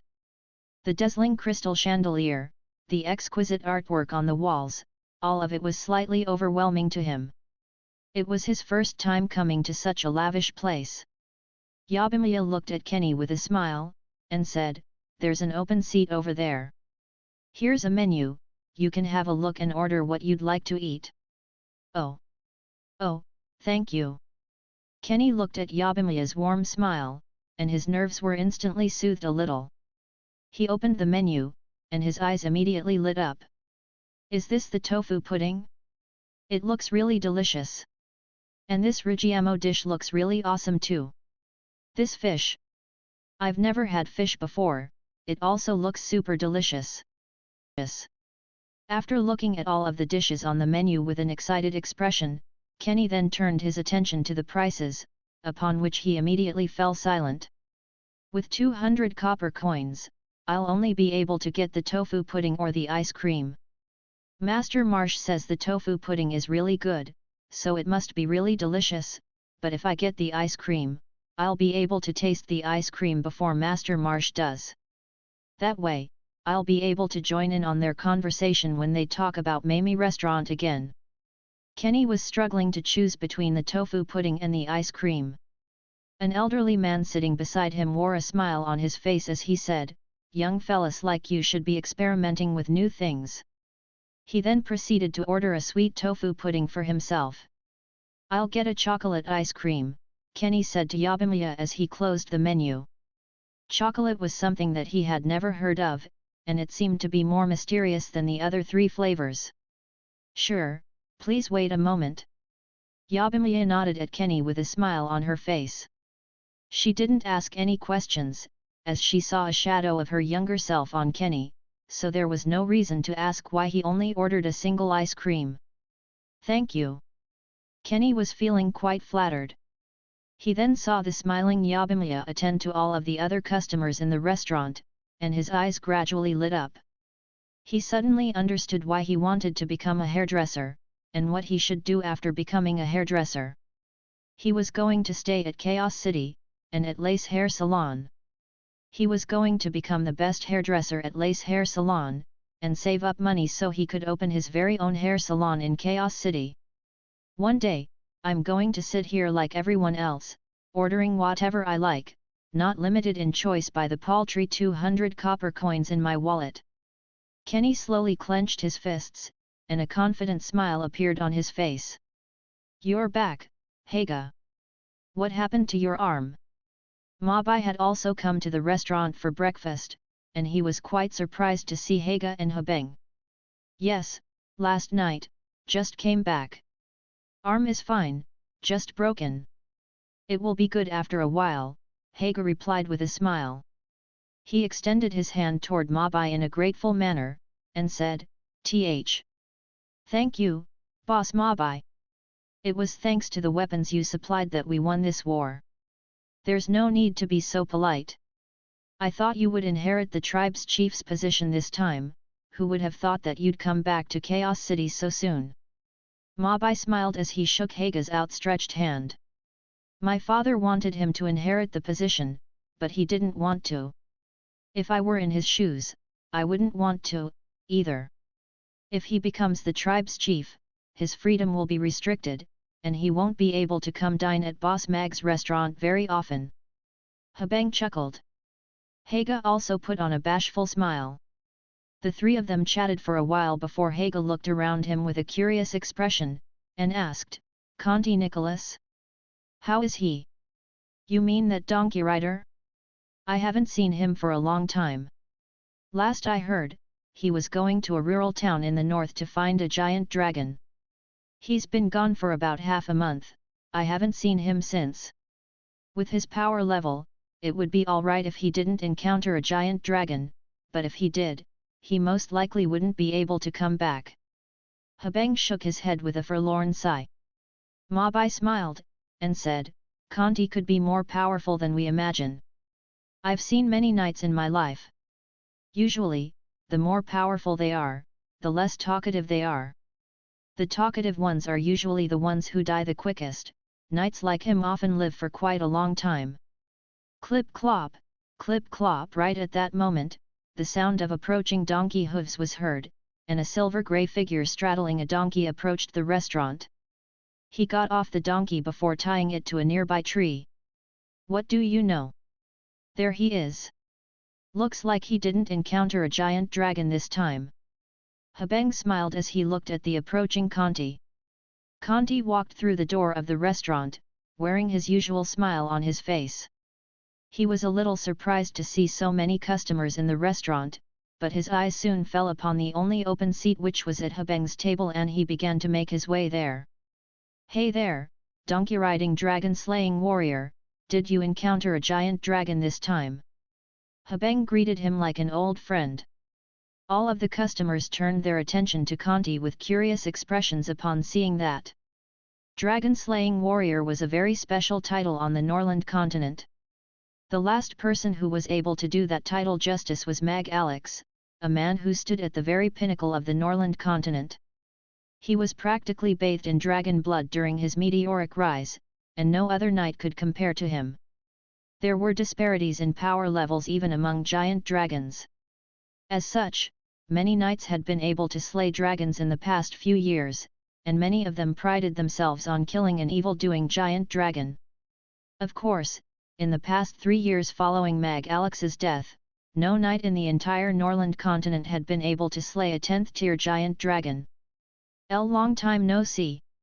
Haga nodded and smiled at Conti. Long time no see. Let me show you guys something. Conti didn't immediately answer Haga's question. Instead, he began to rummage around in his pocket before quickly pulling out a small black cloth bag. He tipped the bag over, and a faint golden dragon scale fell onto the table, glittering with a soft sheen under the light. This is, Habeng had a careful look before exclaiming, the scale of a 10th-tier giant winged dragon. Donkey Rider, did you really kill a 10th-tier giant winged dragon? Really? Haga was completely stunned. All of the customers also gathered around to have a look upon hearing that. Many people were on the outskirts of the huddle, and were trying to squeeze through the crowd for a better look. Dragon-slaying warriors were rare, and 10th-tier giant dragons were even rarer. If he really did slay a 10th-tier giant dragon, then that would make him the first knight to achieve the feat after Mag Alex. Just that accolade alone would be enough for his name to resound across the entire Norland continent. Conti really slew a 10th-tier giant dragon? Mag was also quite curious. He had always wondered about Conti's power, but he had never seen him in action. However, he could see that Conti was very serious about dragon slaying, though it was a little unlikely that his donkey steed would be able to even catch up to a giant dragon. A dragon slayer? Yabimiya was struck by an instinctive sense of fear when she looked at Conti. She didn't think that such a benevolent-looking middle-aged man would be so terrifying. This is indeed the scale of a 10th-tier giant winged dragon. Conti wore a calm and collected smile despite all of the attention that he was receiving. It really is a 10th-tier giant dragon. Cries of surprise instantly erupted within the restaurant. All of the customers looked on with astonishment etched on their faces. Initially, they had thought that perhaps Habeng had falsely identified the scale. However, even Conti himself had admitted that it was indeed the scale of a 10th-tier giant dragon. Could it be that this man really was the first knight after Mag Alex to slay a 10th-tier giant dragon? Everyone stared at Conti with shock and reverence on their faces. They felt as if they were witnessing the rise of another legend. Cream, but I only picked it up. Conti stowed away the scale on the table with a wistful expression as he said, I was too late again. When I arrived on this scene and found this dragon scale, the battle was already over. It was most likely a battle between 2 giant dragons. Sigh, all of the customers heaved a collective disappointed sigh as they sat back down in their seats. They were just about to raise their hands in applause, but they all put their hands back down again. They had thought that they were going to witness the birth of a new legend, but the reality was completely different. Geez, you had me all excited for nothing." Habang rolled his eyes with a speechless expression. Haga still wore a bashful smile on his face, seemingly unperturbed by the fact that he had just been fooled. Conti untied his sword from his waist, and leaned it against the side of the table as he turned to Yabimiya with a smile. "Teal get a young Joe fried rice and a rujiamo, thanks." "What an interesting man." Mag shook his head with an amused smile. He wasn't anticipating an ending like that. It's a pity that Alex died. Otherwise, we'd hear about his legendary dragon-slaying exploits from time to time. The fact that the Norland continent is so peaceful has a lot to do with the fact that he slews so many wicked dragons. Storyteller Carl heaved a forlorn sigh. "Old man Carl, why don't you tell a dragon-slaying story about Alex next? I've really loved listening to your stories as a child, and he's the knight that I revere the most. He's a true man." Jimmy turned to Carl with an expectant gaze. All of the other customers also turned to him upon hearing that. Legends about Alex were very popular on the continent, but they were usually just stories of him slaying wicked dragons in different locations, and no one actually knew any specific details about those battles. Carl was the best storyteller in Chaos City. He had told some of Alex's legendary dragon-slaying stories, and all of those stories managed to bring in a full house of listeners. However, it had been 3 years since he had told a story about Alex. Now that Jimmy had mentioned it, everyone else was hoping that Carl would agree to his request. "The legend has already passed away, so we should commemorate him in our hearts. I don't want to make money telling stories about a deceased legend, that would be disrespectful." Carl shook his head with a smile as he said, "I want to tell another story about a dragon-slaying warrior before I pass away, but I wonder if I'll get an opportunity to do so. If I do, I wonder what kind of person the protagonist of that story would be." There had been no dragon-slaying warrior that had received widespread acknowledgement on the Norland continent for 3 years, so it really wasn't looking likely that another one would emerge anytime soon. "Don't worry, you'll get your chance." Mag smiled as he took a glance at Carl. There was still a frost dragon waiting to be slain by Amy. Hopefully, he would be a 10th tier giant dragon by then. Kenny's ice cream was the first one to be served. Everyone stared at the ice cream cone in Yabimiya's hand, and discovered that it was identical to the one on the image in the menu. There were 2 brown balls sitting on an edible cone, and frosty air was emanating from it. It appeared to be quite appetizing, and everyone was wondering what it would taste like. "Here's your chocolate ice cream. Enjoy." Yabimiya handed the ice cream cone over to Kenny, and smiled as she said, "The best way to eat ice cream is to slowly lick it." "All right, thank you." Kenny carefully held the ice cream cone in both hands as he focused his gaze on it. Frosty air wafted toward him with rich milky undertones and another aroma that he was unable to identify, most likely the so-called chocolate. He was immediately intoxicated with the ice cream's delectable aroma. The 2 little frosty balls were very intricately made, seemingly with a completely even and smooth texture.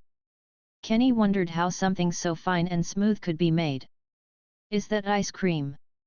Everyone's attention was drawn to the ice cream in Kenny's hands.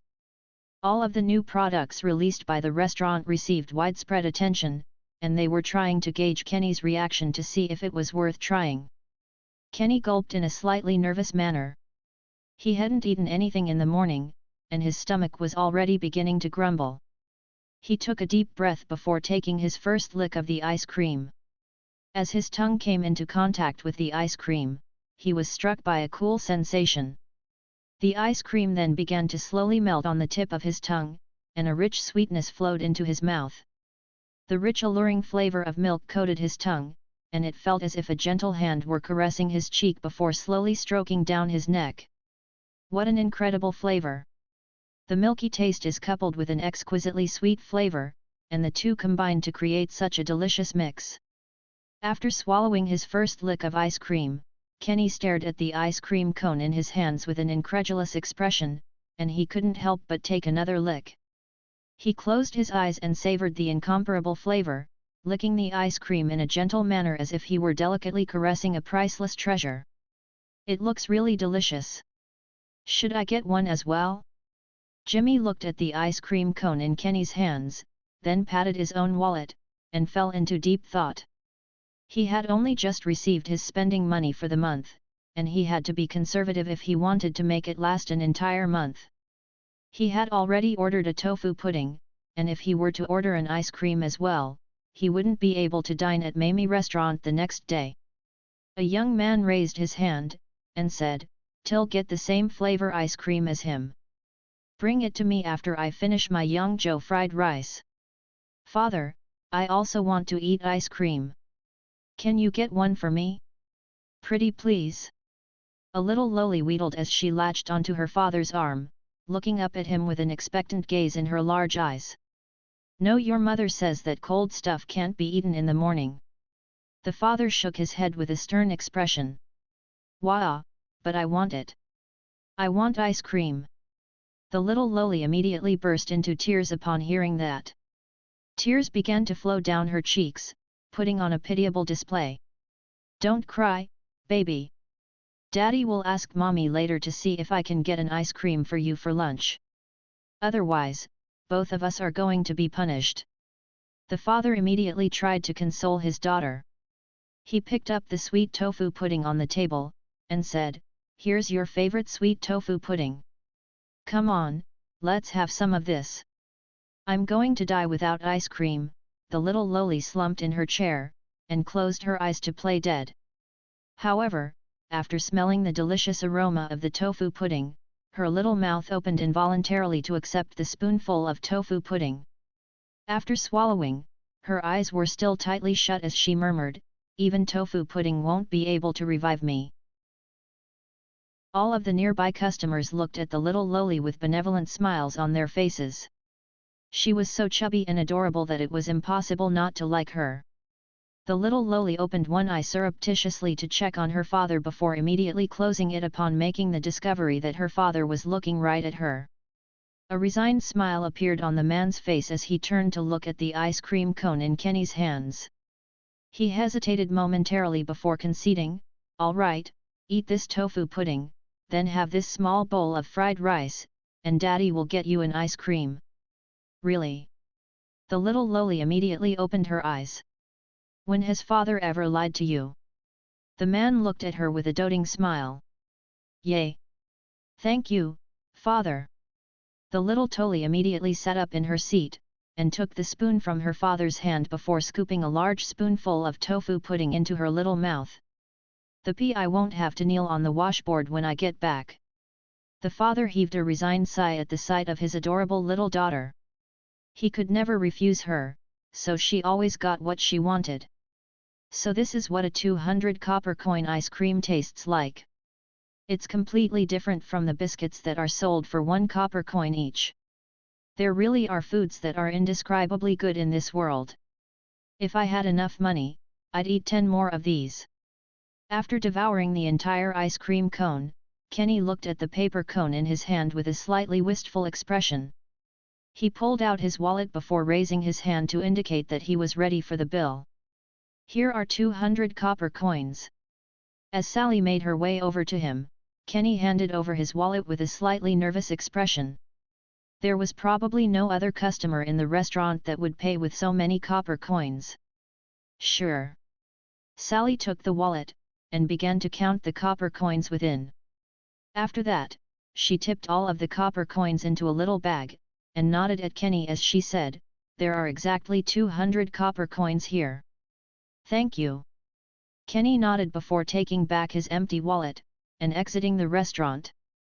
He looked back at the restaurant with a smile on his face, and earnestly said to himself, "I'm going to become the best hairdresser in Lace Hair Salon, and then the best hairdresser in Chaos City. When that time comes, I'm going to have all 3 meals here every single day." After making that promise to himself, Kenny departed, and quickly strode over to the hair salon that he was working at. After breakfast, many customers also wanted to try the ice cream, and they were soon won over by this sweet and icy dessert. Even though cold foods were inadvisable in the mornings, they simply couldn't stop eating. As Dykus was paying for his meal, he turned to Mag, and asked, "Mr. Mag, I want to take an ice cream cone back for my son. Would I be able to buy one for takeaway? It's possible if you're an ice magic caster, but ice cream will melt very quickly in the normal temperature, so we don't sell it as a takeaway. You can bring him here on your day off." Mag shook his head with a smile. "I see. Looks like I'll have to do that, then." Dykus nodded with a hint of disappointment on his face. He then gave Mag a thumbs up, and said, "Mr. Mag, your restaurant will definitely become the most popular one in the Aden Square. You're far too kind." Mag gave a modest smile in response.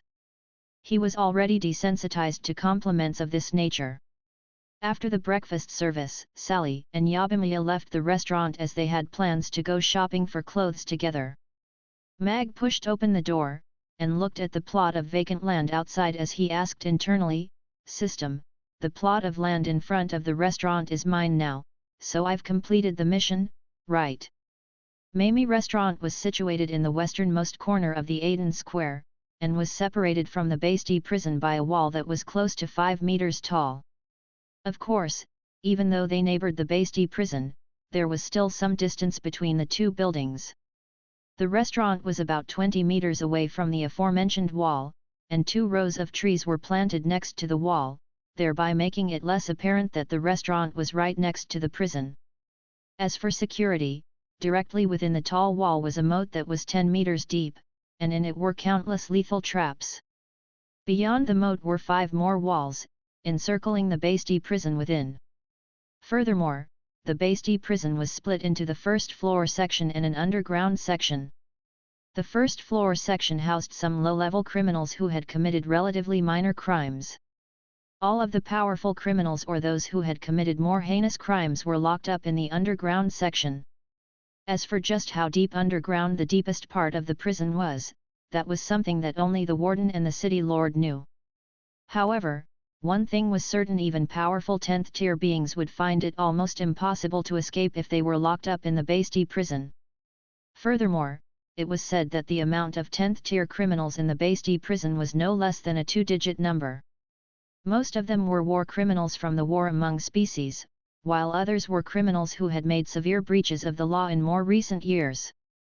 No one on the entire Norland continent dared to treat the laws of Chaos City as a joke, and the main reason for that was all of the 10th tier criminals that had been locked up for many years in the Basti prison.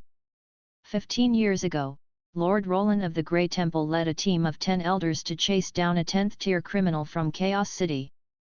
They chased him all the way to the Dragon Island, where the criminal was killed, but the team of elders was subsequently surrounded and trapped on the island. City Lord Michael mobilized all of his forces in the entire city to attack the Dragon Island. The army was led by him and Principal Novan, and the Dragon Island finally caved into the pressure, and was forced to release the team of elders from the Grey Temple.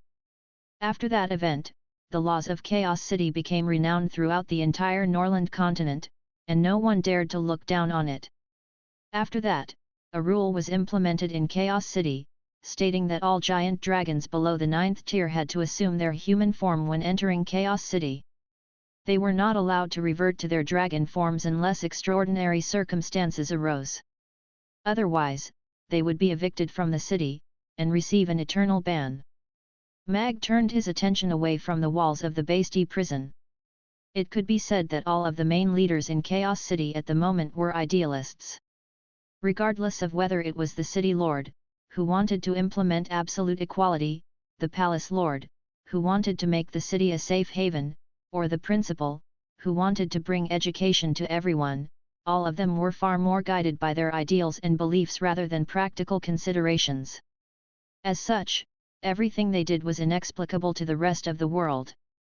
I have to admit, though, that without these people, Chaos City wouldn't be such an attractive place. A smile appeared on Mag's face. Even with the small groove beside the prison wall, there was a path of about 5 to 6 meters in width in front of the restaurant, which would be enough space to place 4 four-seater tables. Ding! Congratulations on securing the right to set up an outdoor dining area. You have satisfied the requirement of a 16-seat capacity, so the mission has been successfully completed. Mission reward, an outdoor dining area construction package. The system's voice sounded. There was no one around anyway, so Mag instructed internally, "All right, then construct it for me right now." "Sorry, the restaurant is of too low a level, so expansion cannot be facilitated." The system's obnoxious voice sounded. Translator HNIE Translations Editor HNIE Translations Holy F***CK. Didn't you tell me to do this mission because the restaurant's level was too low? Mag felt as if he had been played for a fool. Yes, but the problem is, the restaurant is of too low a level, so you don't have the right to use the outdoor dining area construction package. If you'd like to gain access to the package, then please upgrade the restaurant as soon as possible. The system gave a very earnest reply. For F***CK's sake. Mag massaged his glabella with an exasperated look, and took a deep breath to calm himself down before saying, "System, show me my remaining balance." Restaurant's remaining balance, 4,710,021 copper coins. The system gave a fast reply. "So we're only missing the reservation fee from the city lord's castle." He was still about 30,000 gold coins away from being able to upgrade the restaurant, but he didn't have any plans to make a large purchase in the near future aside from purchasing a strength point. The price for a second strength point was 50,000 gold coins, and purchasing it was imperative for him. His top priority was to become more powerful, so he had to save up the money. Mag sat in a chair to sunbathe at the restaurant's entrance in a leisurely manner, and asked, "System, what benefits do I get from upgrading the restaurant? If it's just a simple renovation, then I'm not going to buy the upgrade." In any case, he would be able to upgrade the restaurant after purchasing the strength point, and the outdoor dining area would also be in the bag. There are many benefits to upgrading the restaurant. You can unlock the outdoor dining area construction package, as well as many other rights. There's also an upgrade package waiting for you to collect, so this is an unmissable opportunity. Hurry up and upgrade as soon as possible. The system immediately launched into a vehement introduction. "I see. But I'm not in a hurry at all. In fact, I want to take a nap." Mag stretched lazily under the warm sun. If the restaurant upgrade was going to result in major changes, then it was clearly better to implement the upgrade at night. In comparison to all the other aforementioned benefits, Mag was more interested in enhancing the restaurant's defense system. After all, his and Amy's safety was imperative to him. No one could remain on high alert for 24 hours a day, not even a powerful 10th tier being. Furthermore, if he had to constantly look out for all types of hazards every day, then his quality of life would cease to exist. He didn't want to live in constant fear and apprehension. As such, his ultimate goal was very simple: he wanted to upgrade the restaurant's defense system to the 10th tier. In that case, the restaurant would become a fortress that could guarantee absolute safety, and he would even be able to reveal his identity to the world without any fear of repercussions. Furthermore, back when Mag Alex perished, it wasn't like he had made the entire world his enemy. In fact, he was a highly revered figure in the Roth Empire's army, even to the extent that he was glorified as a legendary figure. That was most likely the main reason why the Roth Empire didn't launch a thorough investigation into that event. Of course, those considerations were very distant for the current Mag. He had to grow stronger away from the public eye to avoid being hunted down by those people in Rodu. At the same time, he had to accumulate more wealth. Only with both wealth and power could he ensure his safety in this world. Mag Alex was a perfect example of power alone being insufficient to guarantee one's survival. He'd arguably been the most powerful being on the entire continent at his peak, but he still couldn't escape his eventual fate of dying. He was too much of a lone wolf. He didn't control the armies, nor did he try to befriend any officials. All he had by his side were Irina and his purple-striped griffin. A powerful yet uncontrollable individual would inevitably be seen as a threat by those who were in power. Mag Alex was too volatile and unpredictable, so they had no choice but to kill him. Ironic. Mag Alex was the hero of the Roth Empire, but he was killed by his own people. As such, Mag didn't want to be a lone wolf this time. Of course, the most direct way to enhance overall power was to gather powerful comrades, and create a force to be reckoned with. However, Mag didn't want to do that. He really enjoyed playing with Amy every day, and living a leisurely lifestyle of a chef. He didn't want to give up this life to become the commander of some army. Furthermore, it was impossible to create an army that could oppose the Roth Empire in a short time. Even with a 10th tier knight or magic caster leading the charge, it would still be an impossible task. Of course, there were many other ways to skin a cat. Mag's thought process was that he was going to tie many powerful forces to himself by establishing relationships of mutual profit. The more such forces he could tie to himself, the more influential he would be. At present, Chaos City appeared to be a good option. It was a colossal force, and it had the power to oppose the Roth Empire if required. Most importantly, Mag really liked Chaos City, so he would be happy to see it become a better place. However, Mag wasn't the Lord of the Grey Temple, after all. Even if he were to recover all of his power, he still couldn't make the entire Chaos City stand behind him. He wasn't delusional enough to believe that he would be able to command Chaos City as long as he returned to his former glory. Mamie Restaurant's delicious cuisine was a tool he could use to attract the attention of the higher powers in Chaos City. However, that wasn't enough. A seasoned politician wouldn't oppose an entire empire just for a restaurant. Mag's true trump card was actually the steam engine. That was an invention that could revolutionize the entire continent, and usher in a new era. As the economy continued to develop, production from manual labor was no longer enough to satisfy the growing demand from consumers. Races who had superior stamina or could use magic held a significant advantage in production, but as the market continued to grow, consumer demand would only continue to increase. Furthermore, the economy of the entire continent still had immense potential for growth, so an industrial revolution was inevitable in order to satisfy the demand of a rapidly expanding market. At present, there still wasn't anything that could replace manual labor and increase the rate of production. If steam engines could be invented, then it would definitely accelerate the Norland continent's advance into the Industrial Revolution era. That was why the City Lord's Castle was willing to throw their support behind Heidel's team. Steam engines, coal, and steam. Those were the three main factors that contributed to the realization of the Industrial Revolution. The Norland continent already had the latter two elements, so whoever could master steam technology would be the one to push the entire world into the steam era. All of the relevant knowledge was sitting in Mag's mind.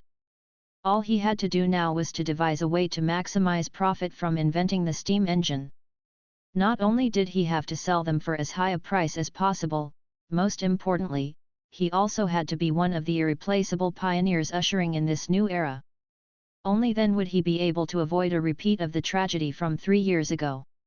After that, he would be able to run his restaurant and play with Amy every day. That was the type of life he wanted. Mag had already devised 2 detailed plans in his mind, but neither of them could be implemented right away. Regardless of whether he approached Heidel or the City Lord's Castle, he was simply not powerful enough, so it would be very difficult for him to secure the benefits that he wanted during negotiations. As expected, dealing with politicians is the most troublesome thing. If I can't show them something amazing, it'll be very difficult to convince them to make concessions for me. Mag shook his head with a smile as he looked at the vacant plot of land in front of his restaurant. However, the current set of politicians that were in power was very interesting. Mag wasn't opposed to making some concessions for their sake. He wasn't asking for much. All he wanted was a safe and stable life. Earning money was just an additional bonus along the way. "Hello, are you Mr. Mag? I'm from the finance department of the City Lord's Castle, and I'm here to deliver the reservation fees for yesterday." Just as Mag was about to fall asleep, a crisp voice sounded from beside him. Mag opened his eyes, only to find a woman in a blue city lord's castle uniform standing beside him, and stood up with a slightly surprised expression. "Ah, yes I am. The city lord's castle sure is efficient." The woman appeared to be around 21 to 22 years old, with a petite figure and an oval face. Her black hair reached just below her ears, giving her a clean and professional look. She wore a faint smile on her face as she looked at Mag, and there was a hint of curiosity shimmering in her eyes. "Is this the restaurant owner that put an end to yesterday's conference in one night?" Mag was a lot younger and more handsome than Fanny had expected. He was like a charismatic mature man in her eyes. The conference between the dragons and demons had concluded in a single night. Both sides had just signed a peace treaty earlier in the morning, and news of this had spread throughout the entire city lord's castle. At the same time, the owner of the restaurant that the conference had been held in had also become a somewhat renowned figure. Apparently, the restaurant owner had contributed greatly to the conference concluding in such a short time. No one knew what had actually happened, as the contents of the conference were strictly confidential, but that only served to enshroud Mag in mystery even more. A reservation fee of 300,000 copper coins a night, and a mysterious restaurant owner that was imperative to the conference. All of this was enough to make people very curious. "Is there something on my face?" Mag looked at Fanny with an amused smile. In contrast with her professional appearance, she was acting in quite an adorable manner. "Ah, no." Fanny quickly came to her senses, and hurriedly shook her head as a faint blush appeared on her face. She was slightly embarrassed as she looked at Mag, and said, "Mr. Mag, do you have some time now to process the payment?" "Of course. Please come in." Mag smiled and nodded, inviting Fanny into the restaurant. "Thank you." Fanny nodded as her impression of Mag improved even further. Not only was he very handsome, he was also a polite gentleman.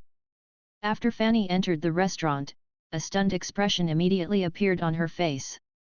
She was wondering why the city lord had chosen such a small restaurant as the conference venue, but little did she know that the small and unassuming exterior of the restaurant would be hiding such a lavish interior. "Please have a seat." Mag emerged from the kitchen with a smile, and placed a glass of water on the table in front of her. "Thank you." Fanny sat down, and placed the documents in her hands onto the table. She picked up the glass of water carefully, and began to inspect it with rapt attention. She then caught sight of Mag through the transparent glass, and suddenly realized that what she was doing was rather inappropriate, so she hurriedly put the glass down in an embarrassed manner as she said, "Sorry, this is my first time seeing a crystal glass, so, that's all right. When I saw this glass for the first time, slept with it for an entire night." Mag shook his head with a smile. Fanny couldn't help but burst into laughter upon hearing that, and she looked up at Mag with a grateful expression. His light-hearted joke had completely dispelled the awkward atmosphere. "This is the payment form. You'll need to sign here, and I'll be taking this back with me." Fanny took a sip of water to calm herself down before handing over 2 sheets of paper to Mag. At the same time, she passed a blue bag of money over to him, and smiled as she said, "Here are 300 dragon coins, you can count them if you'd like. I trust the city lord's castle." Mag signed his name on one of the sheets of paper before stowing away the bag of money with a smile. The system had already tallied the money for him, so he knew that nothing was missing. "You sure are an interesting man, Mr. Mag." Fanny accepted the signed document from Mag prior to coming here. She had already counted the money twice, so she was sure that the amount was correct. She looked at the signature on the document, and a hint of surprise appeared on her face as she discovered that Mag's handwriting was even prettier than her own. "The restaurant has to be interesting. Otherwise, I'd get no customers," Mag replied with a smile. Perhaps it was due to the addition of Amy in his life, but in this life, he was a lot more extroverted. In his past life, he was a very aloof and forbidding man, but in this life, he enjoyed chatting with other people, hearing their stories, as well as telling them stories of his own. Having strayed far away from the internet, Mag paid more attention to the world around him, and discovered that the real world was far more interesting than the digital one. Mr. Mag, I heard that the food at Mamie restaurant is really good. Can I order something now? I haven't had any breakfast yet. After stowing away the documents, Fanny turned to Mag with a hint of nervous anticipation on her face. Prior to coming here, her colleagues had told her that Mag was a very stubborn man, and that he refused to cook outside of opening hours. However, after meeting him, she discovered that he was actually a lot more warm and gentle than she had imagined, so perhaps he would agree. My apologies, but we're currently outside of operating hours at the moment, so the restaurant won't be supplying any food. If you would like to have a meal here, you can come back during opening hours. Mag shook his head with a smile. That was a non-negotiable rule. All right, then I'll come back next time. Fanny nodded with a hint of disappointment on her face at the sight of Mag's determined expression. She finished the water in her glass before standing up as she said, I'll be taking my leave now, Mr. Mag. Oh, by the way, my name is Fanny. It was a pleasure to meet you, Miss Fanny. After Fanny left, Mag closed the restaurant door, and said internally, System, I want to purchase another strength point. The second strength point will cost 50,000 gold coins. Are you sure you would like to make the purchase? The system's voice sounded. Yes. I have to become stronger. Mag nodded with a firm expression. Ding, 50,000 gold coins have been successfully deducted, the second strength point has been successfully purchased. Would you like to use this strength point now? Yes. No, hold on ding. The strength point has been successfully activated. What were you saying? Powerful force. What did it feel like to be electrocuted to the point of dancing? Mag felt like he could win a dance competition if he had some background music. F***CKU, system. Mag's face was charred black as he stood in front of his restaurant. He touched the new afro that he had just been given by the system, and a burst of crackling electricity erupted, making him instantly withdraw his hand. Despite that, his fingertips were still a little numb. A few holes had also been burned into his chef's suit due to the excessively powerful electric currents, and the acrid smell of something burning wafted throughout the restaurant. Please do not verbally abuse the system. The system's serious voice sounded. F***CKU. F***CKU. Mag immediately delivered more verbal abuse upon hearing that. He wasn't prepared at all for that electric current, and as it spread through his body, stimulating his cells, he felt as if he caught a brief glimpse of heaven. It was an indescribable feeling. After taking off his chef's suit, he discovered that aside from a layer of soot that had appeared over his skin, there was nothing else amiss. His body hadn't suffered any burns, and he heaved a sigh of relief upon seeing that. The electric currents running through his hair took a while to die down. Mag tried to clench his fist, and as his muscles contracted, he could tell that his strength had improved. After raising his strength points by 0.5, his strength was comparable to that of a first-tier knight.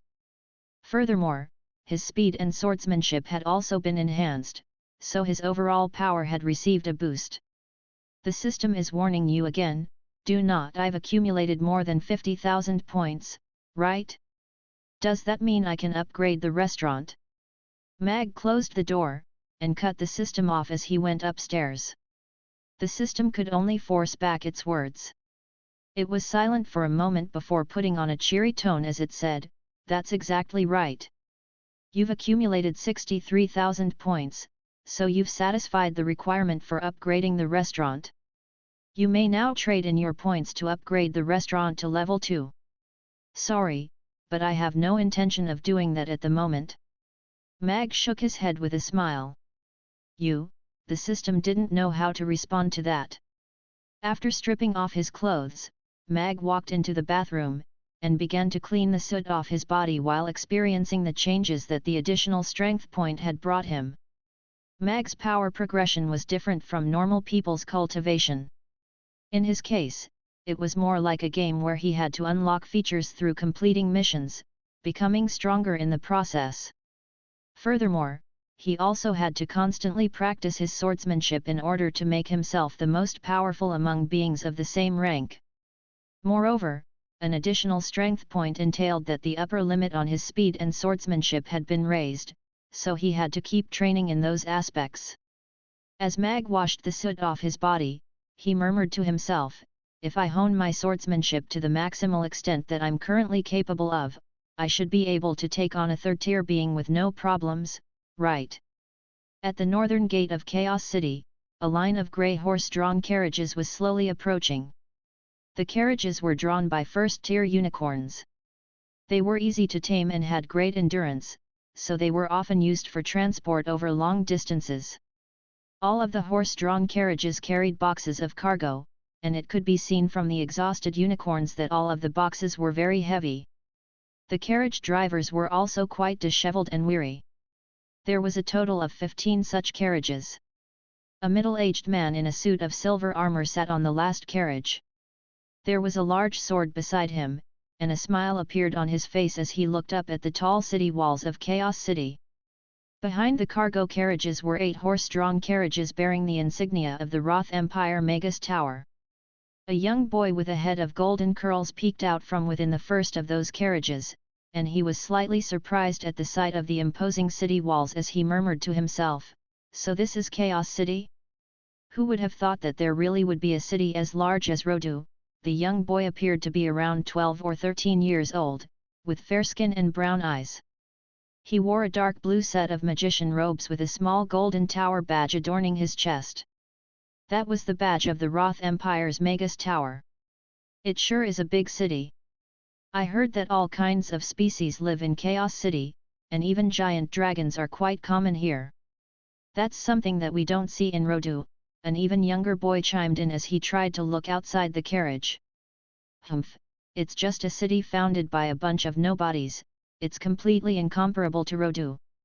Even if it's similar in land area, there's no way that it can be as lavish as Rodu, and its laws and order must be in complete turmoil." Another young boy shook his head with a disdainful expression. This young boy was slightly older, and appeared to be about 15 to 16 years of age. He also wore a set of deep blue magician robes, and his head of eye-catching green hair was tied in a messy ponytail. His skin was more yellow in color, and he had a few freckles on his face. Whenever he spoke, he had his chin slightly raised as if he were looking at others using his nostrils. "Hank, my master said that Chaos City's laws and order are really good, and he warned me to obey Chaos City's laws or I might not be able to go back. Is that true?" The young boy with golden hair turned to the older green-haired boy with a curious expression. "We're representing the Magus Tower to challenge Chaos School of Chaos City. We have the entire Roth Empire backing us, so why would we have to follow this city's rules?" Hank pursed his lips, and jeered, "George, you have good aptitude, but you're a little cowardly. Magic casters from our Magus Tower only ever have to answer to the Magus Tower, we don't have to pay laws any heed. We're even exempt from having to follow the Roth Empire's laws to a certain extent, so what's Chaos City in comparison? They wouldn't dare to do anything to us. Yet, the Magus Tower is the most powerful magician faction on the entire Norland continent, we don't need to follow Chaos City's rules." The youngest boy among them nodded with an excited expression. "I see." George nodded with a thoughtful look. He then asked, "But aside from representing the Magus Tower in challenging Chaos School, aren't we here to congratulate Master Krasu on accepting a new disciple? Master also told us to challenge Master Krasu's new disciple. We should take that seriously, right? Ha, Krasu is just an old fart. My master told me that he could crush Krasu into the ground with a single hand. As for his disciple, she's nothing." A disdainful smile appeared on Hank's face as a green wand revolved around his finger. "However, my master told us not to hold back this time.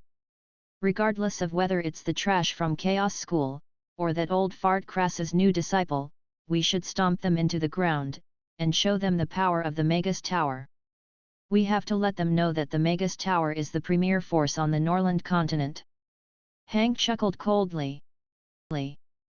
Master, I've already mastered the wind-fire wheel, so what new spell are we learning today?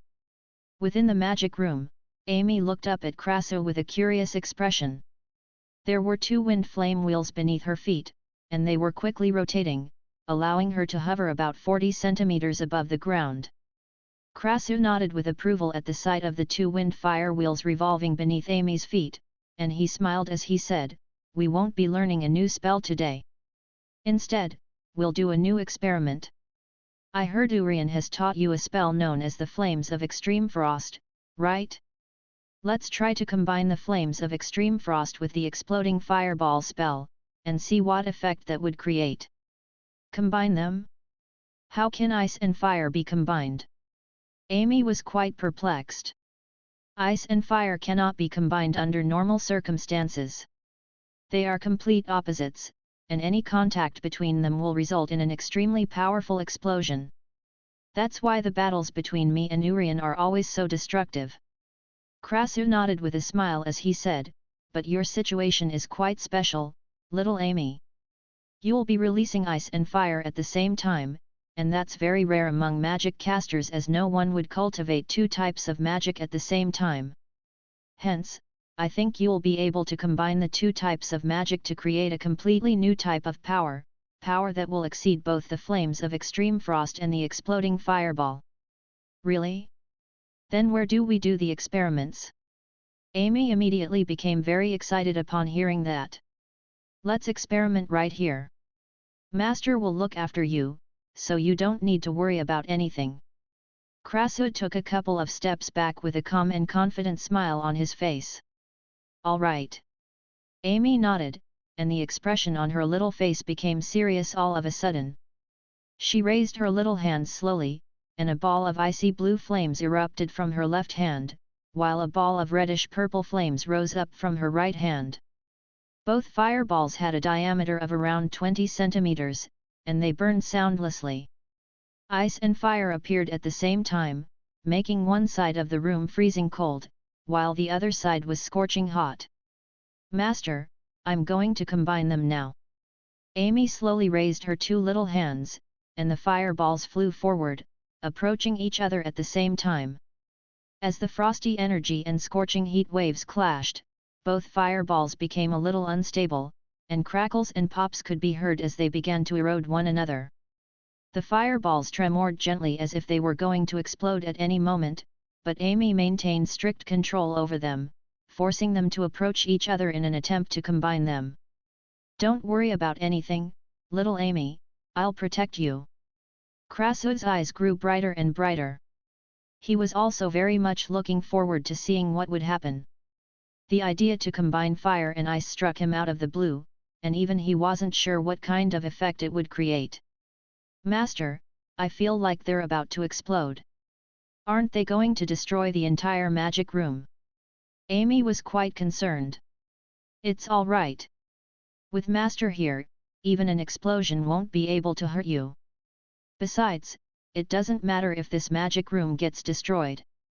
Arthur is arriving today, so you'll have a brand new magic room soon, one that's countless times better than this one." Crasso waved his hand in a nonchalant manner. Boom! A resounding boom erupted from the building in the corner of the magic school. The 3-storied building shook violently, and all of the students and teachers on the first and second floors fled in panic. They stood outside the building, and stared up at the 3rd floor with dumbstruck expressions as steam escaped from the windows. "Teacher, did an explosion just occur?" a student asked. "I think so." The magic teacher was also completely dumbfounded. He had sensed the powerful magic waves emanating from upstairs, but he knew who was up there. His top priority was to evacuate all of the students to a safe place. As for pressing charges against the man upstairs for recklessly endangering the students' lives, that was something that he didn't dare to do. "Master Crasso? Master Crasso? Are you all right?" Within the steamy magic room, Crasso's head of white hair was standing up on ends, and his beard was slightly curled from the effects of the explosion. Meanwhile, Amy looked at him from the side with concern in her eyes. In contrast, she was completely fine. In fact, not even a single drop of water had landed on her. Oh! I'm fine. I just didn't think that the combination of the two types of magic would create such terrifying power. Kraso gave an awkward laugh in response. He had been too complacent, and had been caught completely off guard by the power of the explosion. A ball of fire appeared over his hand, and all of the steam in the magic room quickly receded as if it had met the bane of its existence. In the blink of an eye, no more steam could be seen in the magic room, and all of the wet patches on his robes had dried out. All right, let's all go back in. Looks like it was just a false alarm. The teacher shook his head in a resigned manner at the sight of the receding clouds of steam, and ushered the students back into the building. Master, was that experiment a failure? I felt like they were going to combine with each other, but something seemed to stop them at the last moment. Amy looked up at Kraso with her little brows furrowed deep in thought. Have you already sensed that? Kraso was initially planning on asking Amy to give up on the experiment for now, but his eyes immediately lit up upon hearing that. A smile appeared on his face, and he said, let's keep experimenting. Try to find that impeding force that you mentioned, and get rid of it. After that, a brand new spell will be created. All right, then I'll continue. Master, you should go back a little further. I don't want to hurt you. Amy nodded before turning to Kraso with a concerned expression. Ahem, that was just an accident. Continue, little Amy. Kraso was slightly embarrassed, but he still retreated a couple of steps. Thus, a series of explosions erupted one after another, rocking the building over and over again.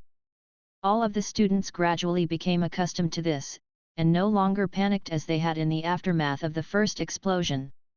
In the eastern region of the city, where the Elven embassy of Chaos City was situated, Ingu knocked on the door of a large room, and smiled as he asked, Young Master Blower, did you sleep well last night? After a short while, the door was suddenly opened, and a face that was covered in green tree sap poked out from within the room. Whoa! Ingu's eyes widened, and he almost lashed out as he stumbled back a couple of steps. Why are you looking at me like that, Uncle Ingu? We met just yesterday, and you're already unable to recognize me? This is just an aloe vera face mask, Blower explained. A smile appeared on his face, revealing rows of pristine and even teeth. Young Master Blower, what are you doing? Ingu wore a stunned expression as he looked at Blower, whose entire face was covered in green tree sap, leaving only the white of his eyes and teeth unstained. He had always been quite a pain to look after ever since he was a child, and Ingu was already beginning to wonder whether it was a good idea to ask him to come to Chaos City. Well, I came all the way here from the Wind Forest, and the journey was a really long one in which I felt a lot of moisture escape from my face, so I have to put on a face mask first thing in the morning. Maintenance is required for prolonged beauty. Otherwise, one will only become more and more hideous. That applies to both men and women, Blower explained. Ingu's brows furrowed upon hearing that. Even young Mistress Sally didn't have as many problems as he had. However, he didn't press the issue any further, as it wasn't something that he could change anyway. Instead, he said, seeing as you've arrived in Chaos City, you should go and pay a visit to young Mistress Sally. If you want to become the leader of the Baybilly family, then your only chance would be to marry young Mistress Sally. If young Mistress Sally becomes the new Elven princess, then you could even become the Elven king in the future. But I've never wanted to inherit the position of family leader, nor do I have any interest in becoming the Elven king. Brewster shrugged before turning to Ingu with a smile as he said, Do you really think that the young mistress of the Brewster family can become the new Elven princess? Even if she does become the princess, there will only be one queen among the elves, and that's Princess Irina. She is the embodiment of beauty, wisdom, and power. There is no elf that's more perfect than her in this world, and only she is fit to lead the elven race. Ingu's brows furrowed as he said, but she's no longer the only candidate to become the Elven Queen. From what I've heard, Mistress Helena is searching for new candidates, which makes it uncertain who will become the Elven Queen in the end. Young Mistress Sally is one of the most likely contenders. Really now? Actually, I've always been curious about something. 5 years ago, Princess Irina was already a 10th-tier magic caster renowned across the entire Norland continent. Back when she returned to the Elven race 3 years ago, who could have been a match for her in battle aside from the Queen herself? Do you really think a 7th-tier magic caster like young Mistress Sally can defeat Princess Irina, and obtain the approval of the Tree of Life? If so, then what would be the point of those other so-called candidates that Helena recommended? A hint of a mocking smile appeared on Blower's face.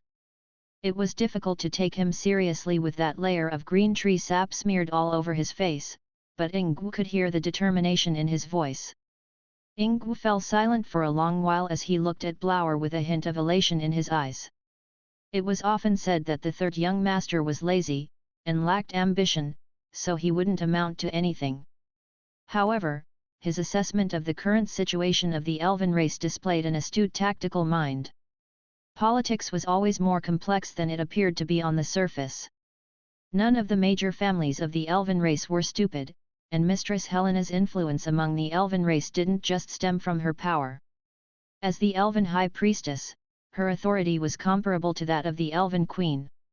Perhaps you're right, but your objective in coming to Chaos City this time is to establish a relationship with young Mistress Sally. Even if you can't make her fall in love with you, you have to convince her to go back willingly. In that case, the Brewster family will receive more support, and that would also be very important for you. If you're not going to do that, then you can go back now, Ingwe said. I'm actually also quite curious about this young Mistress Sally. Why did she leave home just because she had to marry me? I feel like she would regret her decision for sure if she were to see my stunning features. Being too beautiful really is a curse sometimes.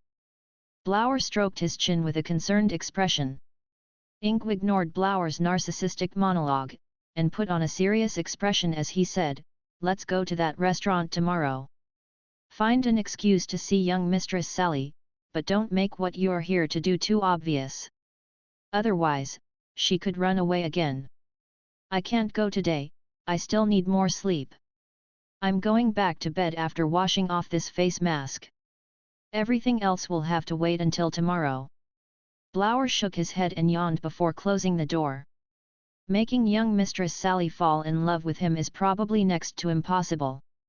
Ingwe stared at the closed door in silence for a while before shaking his head in resignation and departing. Following the lunch service, Mag took Amy to school. He had only just returned to the restaurant when he heard a burst of knocking on the door. Mag opened the door, only to discover Heidel with a cloth bag tucked under his arm. "Please come in, Principal Heidel." "Apologies for the intrusion, Mr. Mag. I hope you're not getting sick of seeing me." Heidel smiled as he walked in. "Not at all, Principal Heidel. I can learn a lot from conversing with you, so it's my pleasure." Mag smiled as he poured a glass of water for Heidel. He actually had a lot of respect for this man who had dedicated his entire life to research and invention. In the past, his mentor was the exact same type of person. Even though he didn't make any groundbreaking inventions, his spirit and attitude were quite admirable. "I wanted to ask you some questions about the transmission gear that you mentioned before." Heidel took a sip of water before launching a barrage of questions at Mag. Mag gave rather conservative answers in response. Even though Heidel had worked on the steam engine for several decades, Mag couldn't just give him all of the answers. He had to delay the invention of the steam engine until the timing was right. "Mr. Mag, you have some brilliant thoughts and ideas about mechanics. I feel a little embarrassed exchanging ideas with you." Heidel looked at Mag with admiration in his eyes as he said, "I would like to extend another offer to you to join our team. You can do research during your free time outside of running your restaurant. I promise you that we won't force you into any obligations that you are unwilling to undertake." "My apologies, Principal Heidel. I have to spend my free time with my daughter, so I won't have time to participate in your research. However, if an idea springs to mind, I can perhaps do some experiments of my own. Mag rejected the offer with a smile. If he were to join them, it would be difficult for him to detach himself from their team in the future. I see.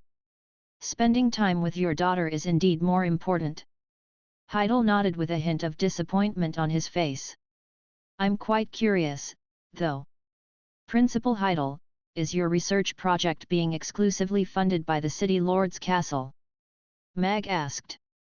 Heidel shook his head, and replied, No, the City Lord's Castle has given us a lot of support, but we also signed a sponsorship contract with Buffett Banks to ensure that we have sufficient research funds.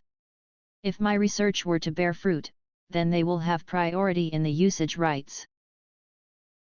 The Buffett family. Mag was a little surprised as he looked at Heidel.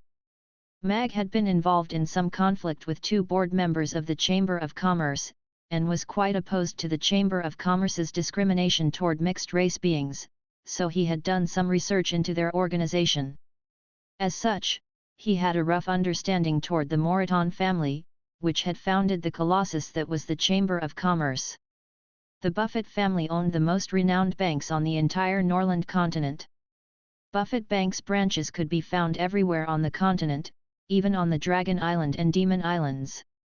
Deposit slips stamped with the bank's anti-counterfeit codes could be used to withdraw money from any of their branches, and that eliminated the risk and inconvenience of having to constantly carry around large sums of money. As such, they were heavily endorsed by merchants, and received protection from all types of official organizations. On the back of its countless banks, the Buffett family created an enormous empire of wealth. No one knew just how much money went through Buffett Banks every year, but what was certain was that the Buffett family was the most influential family in the Norland continent's business sector, one that even the Moreton family couldn't compare to. Furthermore, in recent years, Sheer Buffett had brought on a series of revolutionary changes, expanding the amount of current and fixed-term deposits, as well as lending out more loans, thereby drastically increasing Buffett Bank's trade volume and methods of securing income. All of those changes were made with a lot of foresight, and even Mag was a little stunned by her brilliant business mind. He didn't think that the Buffett family had also invested in Heidel's research. In that case, Mag felt like the Buffett family wasn't as simple as they appeared to be. Aside from their banks, they most likely had many other sources of income through different types of investment. At the very least, Mag could see the Buffett family's astute judgment and foresight in their decision to invest in researching the steam engine. A sharp business sense was something that all successful businessmen had to possess. The Chamber of Commerce is currently being run by the Moreton family, and they're largely responsible for the discrimination against multiracial beings in Chaos City. I heard that Buffett family withdrew from the contention for the role of president of the Chamber of Commerce 25 years ago. The Buffett family also just so happens to be interested in the steam engine, and is very powerful financially. Perhaps this will be something that I can use against the Chamber of Commerce. Mag's eyes gradually lit up as a plan slowly began to appear in his mind.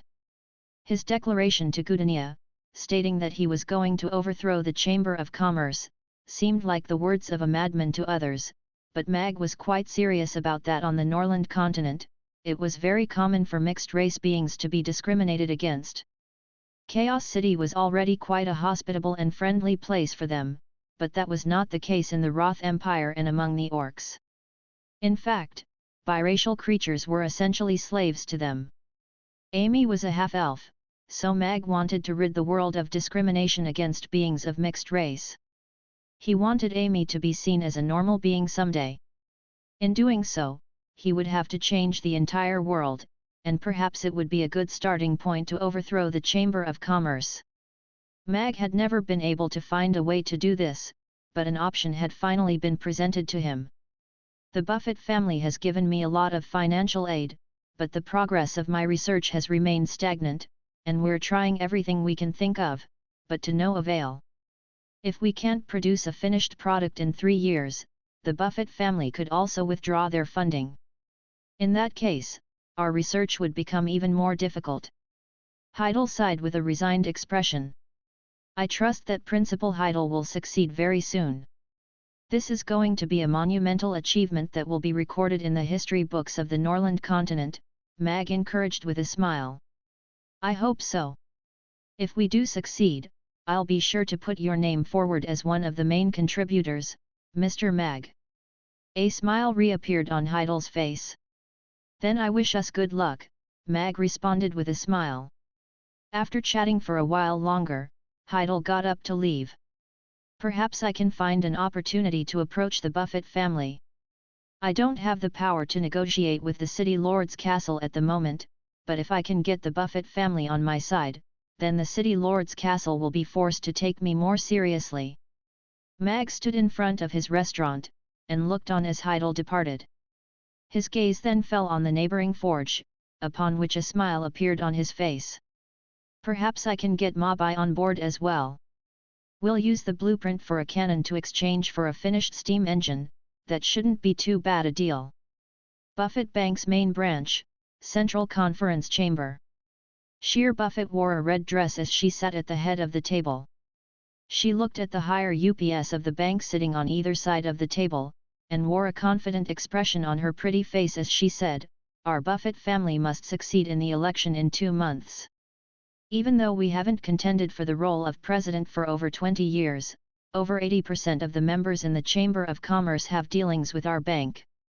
Many of them have also taken out loans with us, and as long as we can get more than 50% of them to support us, we'll be able to come out on top in this election." The balding middle-aged man sitting on Shear's right turned to her with a grave expression, and said, "Young mistress, from the past few elections, it's apparent that the Moreton family still holds an absolute advantage. The Dodges and Marquis families weren't even able to secure a third of the votes in the past elections, so they posed no threat at all to Geoffrey. Geoffrey is an extremely influential figure in the Chamber of Commerce, and even though our Buffett family has financial dealings with many businesses, we have to realize that those dealings are mutually beneficial. Our Buffett Banks was able to rise so quickly thanks to investment from the members of the Chamber of Commerce, so we can't extort and force them to support us in the election. As such, I don't think we have great chances in the election this time unless we offer conditions that are irresistible to other businesses. Otherwise, we would most likely end up in the same situation that the Dodges family found itself in. I agree with the Treasurer's opinion.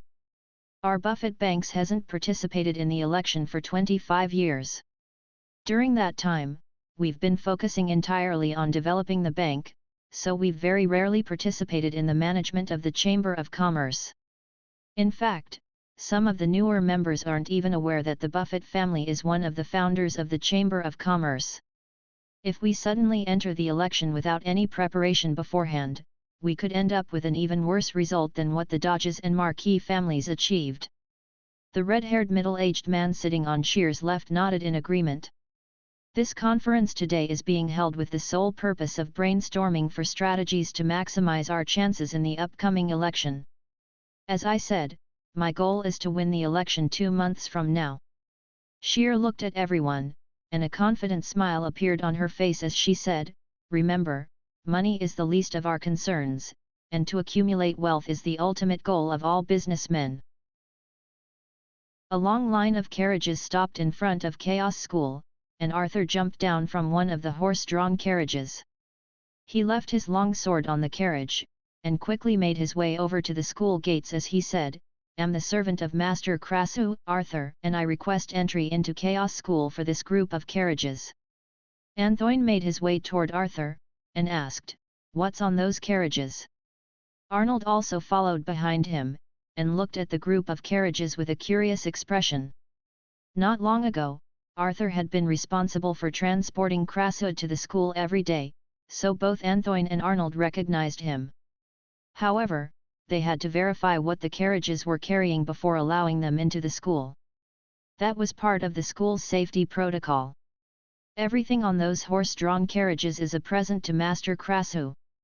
The first 10 carriages contain gold coins, silver coins, and dragon coins, while the last 5 contain magic items. You can check the contents of the carriages if you'd like, Arthur replied. 10 carriages filled with gold coins. Antoine and Arnold were both shocked to hear that. They stared at the long line of horse-drawn carriages, struggling to comprehend that the first 10 were filled with coins. Those carriages were all very large, and if the coins were to be unloaded, they would definitely be able to fill a large room. If they're presents for Master Krasu, then there's no need for us check the contents. Do be careful that you don't bump into any students with your carriages, though. Antoine shook his head, and allowed the carriages to pass through.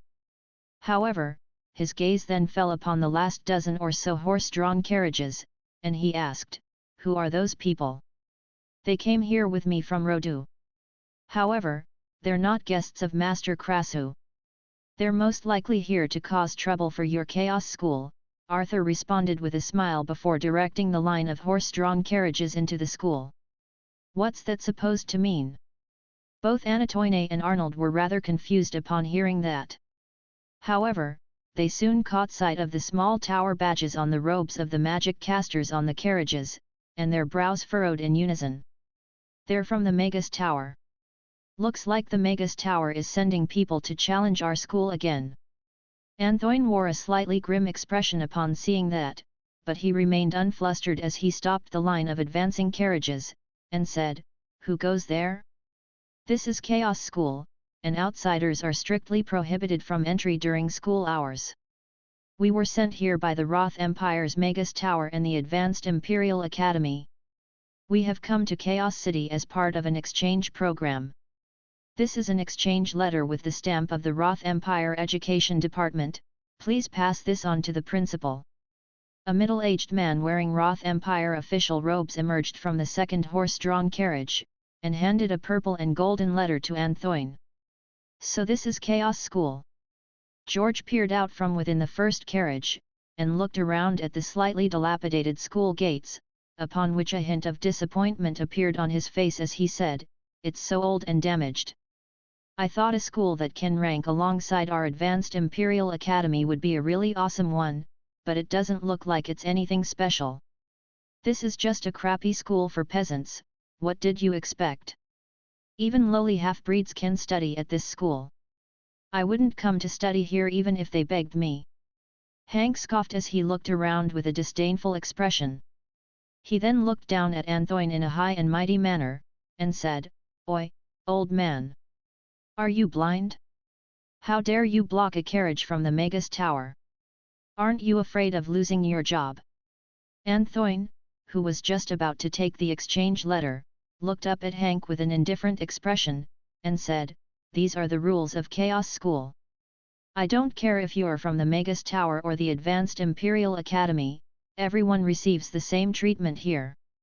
If I don't stop you here, I would be known as the cowardly gatekeeper of Chaos School, and in that case, I really would be in danger of losing my job. How dare you speak to me like that, you old fart? Do you know who I am? I'm a 4th-tier magic caster, and I can kill you in the blink of an eye." A cold smile appeared on Hank's face as green magic light shimmered on his right hand. Brawls and usage of offensive magic spells are strictly prohibited within Chaos School. That is also one of our rules. Antoine looked at the magic light gathering on Hank's hand, but his expression remained calm and collected. Arnold also looked on with an indifferent expression.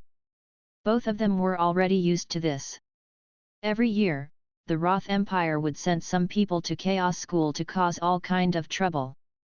In particular, those from the Magus Tower were especially arrogant. "You!" Hank raised his hand, about to unleash his magic spell. As one of the most talented young prodigies of the Magus Tower, he had never been looked down on by a gatekeeper before. Right at that moment, another middle-aged magic caster emerged from the second carriage, and coldly scolded, "That's enough, Hank. You're a representative of the Magus Tower, don't ever forget that." "Yes." Hank was reluctant to do so, but he still withdrew the spell. However, a cold look shimmered in his eyes as he thought to himself, "You're but a mere 7th-tier magic caster, Abbott. I'll be able to surpass you in no time." George took a glance at Abbott, and also chose to remain silent. Abbott turned to Antoine with a serious expression, and said, "Please notify Principal Novan that Abbott is here with some younger disciples of the Magus Tower, and that we would like to issue a challenge to Chaos School. This will be a good opportunity for our young magic casters to spar and learn, so I hope the principal can accept the challenge." "All right, please wait here for a moment. I'll pass on this letter and your challenge to the principal. As for whether you'll be allowed to enter Chaos School, the principal will be the one to decide that." Antoine took the exchange letter, and turned to depart. Meanwhile, Arnold stood at the school gates with an alert expression, clearly not intending to let anyone pass. "Master Abbott, we were sent here by the Empire, and we're the representatives of Magus Tower, so why are we not being granted entry?" George was rather perplexed as he turned to Abbott. Abbott turned to George with a serious expression, and said, "Don't underestimate Chaos School, George. Their facilities may not be very grand and lavish, but that has nothing to do with the power of their students. You have to make sure to take this challenge seriously. In the past 50 years, the number of magic casters that emerged from Chaos School is only second to our Magus Tower. Is that so?"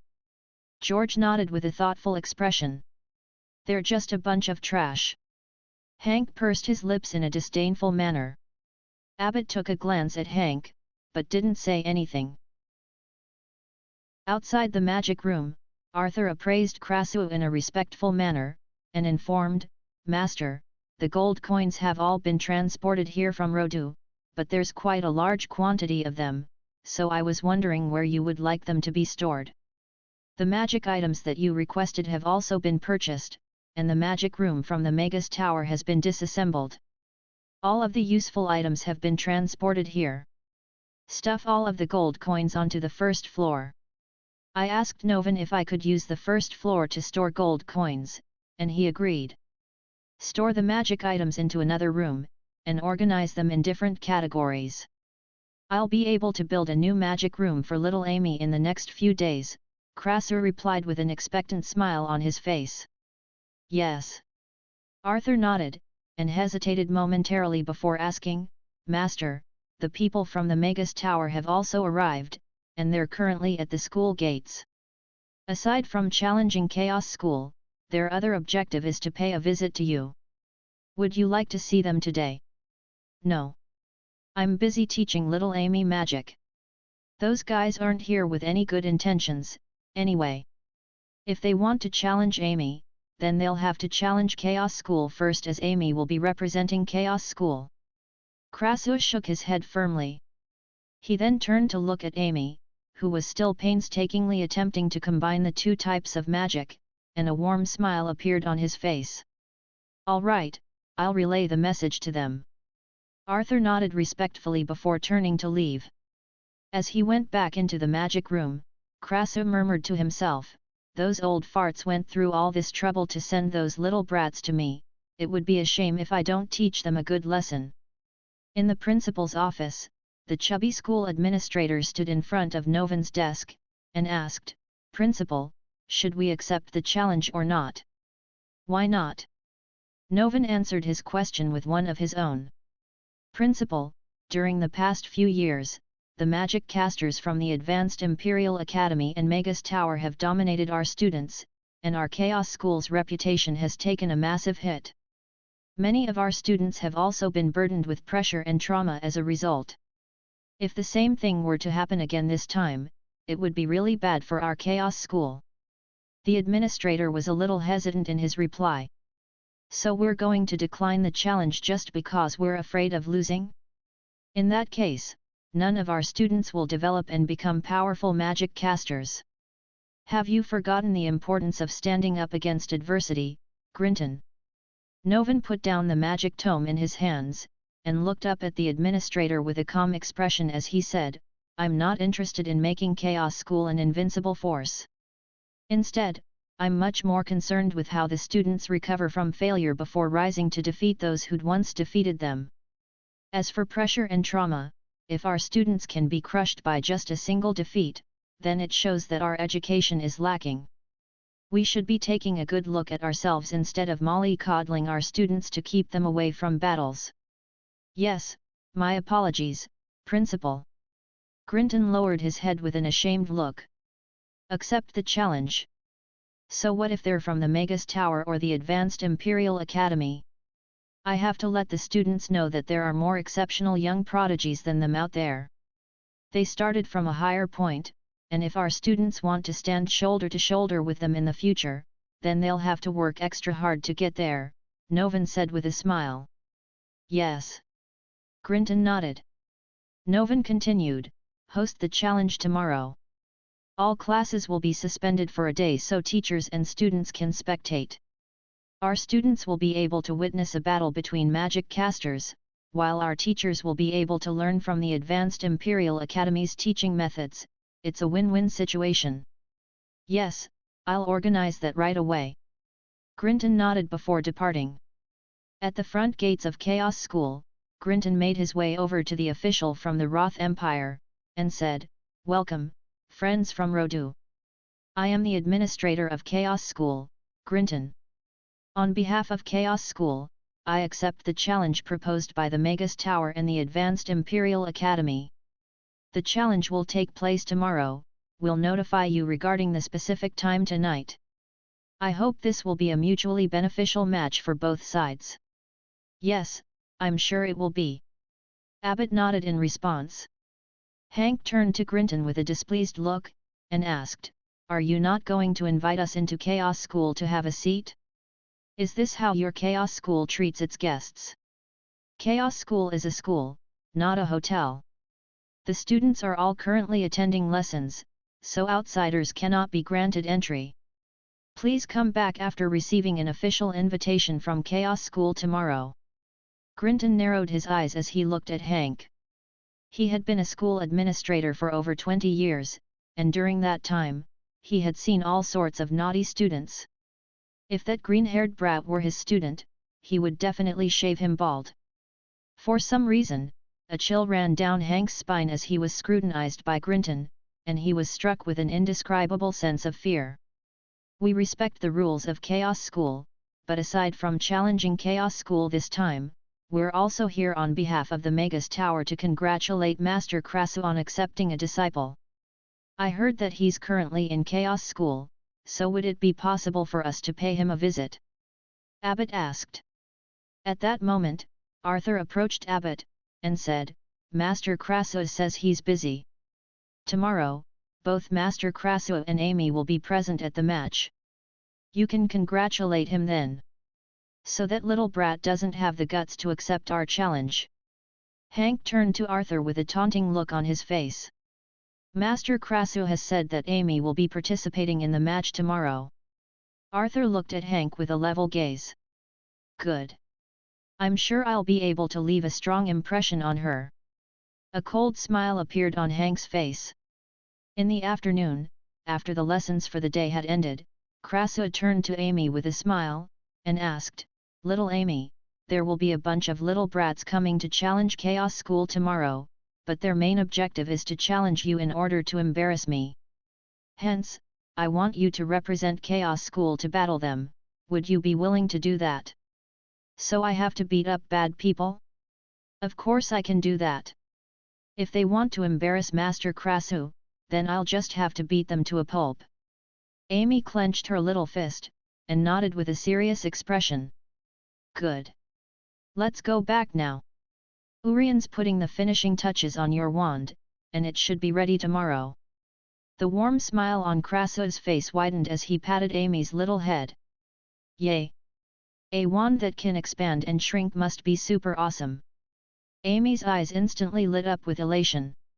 The wand has gathered the most powerful domains of 3 10th tier magic casters. It's the only one of its kind on the entire Norland continent, so of course it's the most powerful wand in existence. Krasu nodded with a proud expression as he led Amy out the door.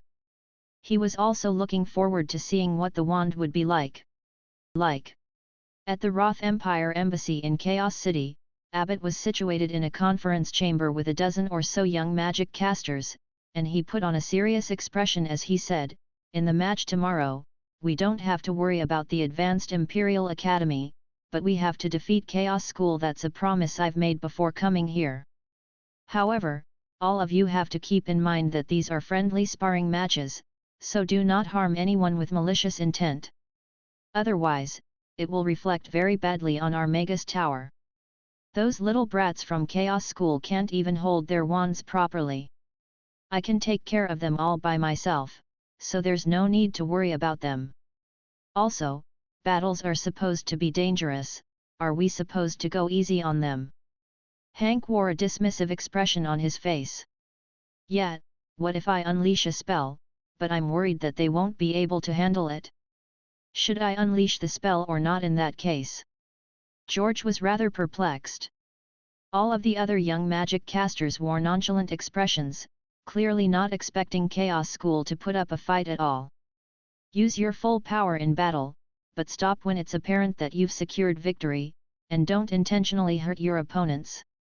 Abbott nodded with a serious expression as he said, "You're all some of the most powerful young magic casters of the Magus Tower, but don't look down on Chaos School. During the past matches that we've had with them, there have always been a few powerful students among their ranks, and Chaos School has even claimed the overall victory on 5 occasions in the past. A good magic caster never underestimates their opponent, and that is a lesson that I hope you won't have to learn the hard way." Yes, all of the young magic casters responded in a serious manner. However, Hank only gave a lazy reply, clearly brushing off Abbott's words of caution as he fiddled around with the green wand in his hands. As a 4th-tier magic caster, he could crush all of the students in Chaos School. That was something that his master had told him. Abbott nodded as he said, "We've been traveling for half a month, so everyone must be tired. Go and rest now. The match will be held tomorrow, so none of you are allowed to go out tonight." "Master Krasu, is the wand really purple?" Amy skipped along beside Krasu as she turned to look up at him. "Of course it is. Master would never lie to you." Krasu nodded in a resigned manner. That exact same conversation had been repeated many times during their trip home. Thankfully, they were close to Urian's magic potion shop already. "Greetings, Princess Amy." Black Coal greeted Amy in a respectful manner. "Hello Amy." Green Pea also extended a greeting toward her. "Hello Black Coal, Green Pea." Amy waved at the two birds before rushing into the magic potion shop with an excited expression as she yelled, "Master Urian! I'm here for the wand. Is it ready yet?" Zixi was holding a long-necked transparent glass beaker, within which green and red magic potions were slowly mixing with each other. She looked up at Amy with a smile, and said, "Little Amy, are lessons over for today?" "Yes, big sister Zixi. I'm here for my wand. Where's Master Urian?"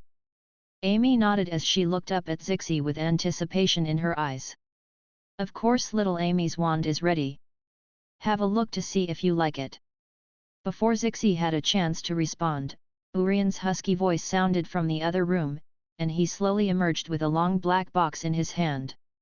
"Quit trying to create suspense, you old fart. Hurry up and show us." Krasu pursed his lips at the sight of the box in Urian's hand. "Master Krasu." Zixi extended a grateful bow toward Krasu. She was also looking at the box in Urian's hand with a curious gaze. That was a wand that had been crafted by 3 10-tier magic casters. She was really looking forward to seeing what it looked like. "Can I see it?" Amy's eyes had completely lit up at the sight of the box. "Of course." Urian handed the black box over to Amy. Amy carefully accepted the box, and placed it gently on the chair beside her.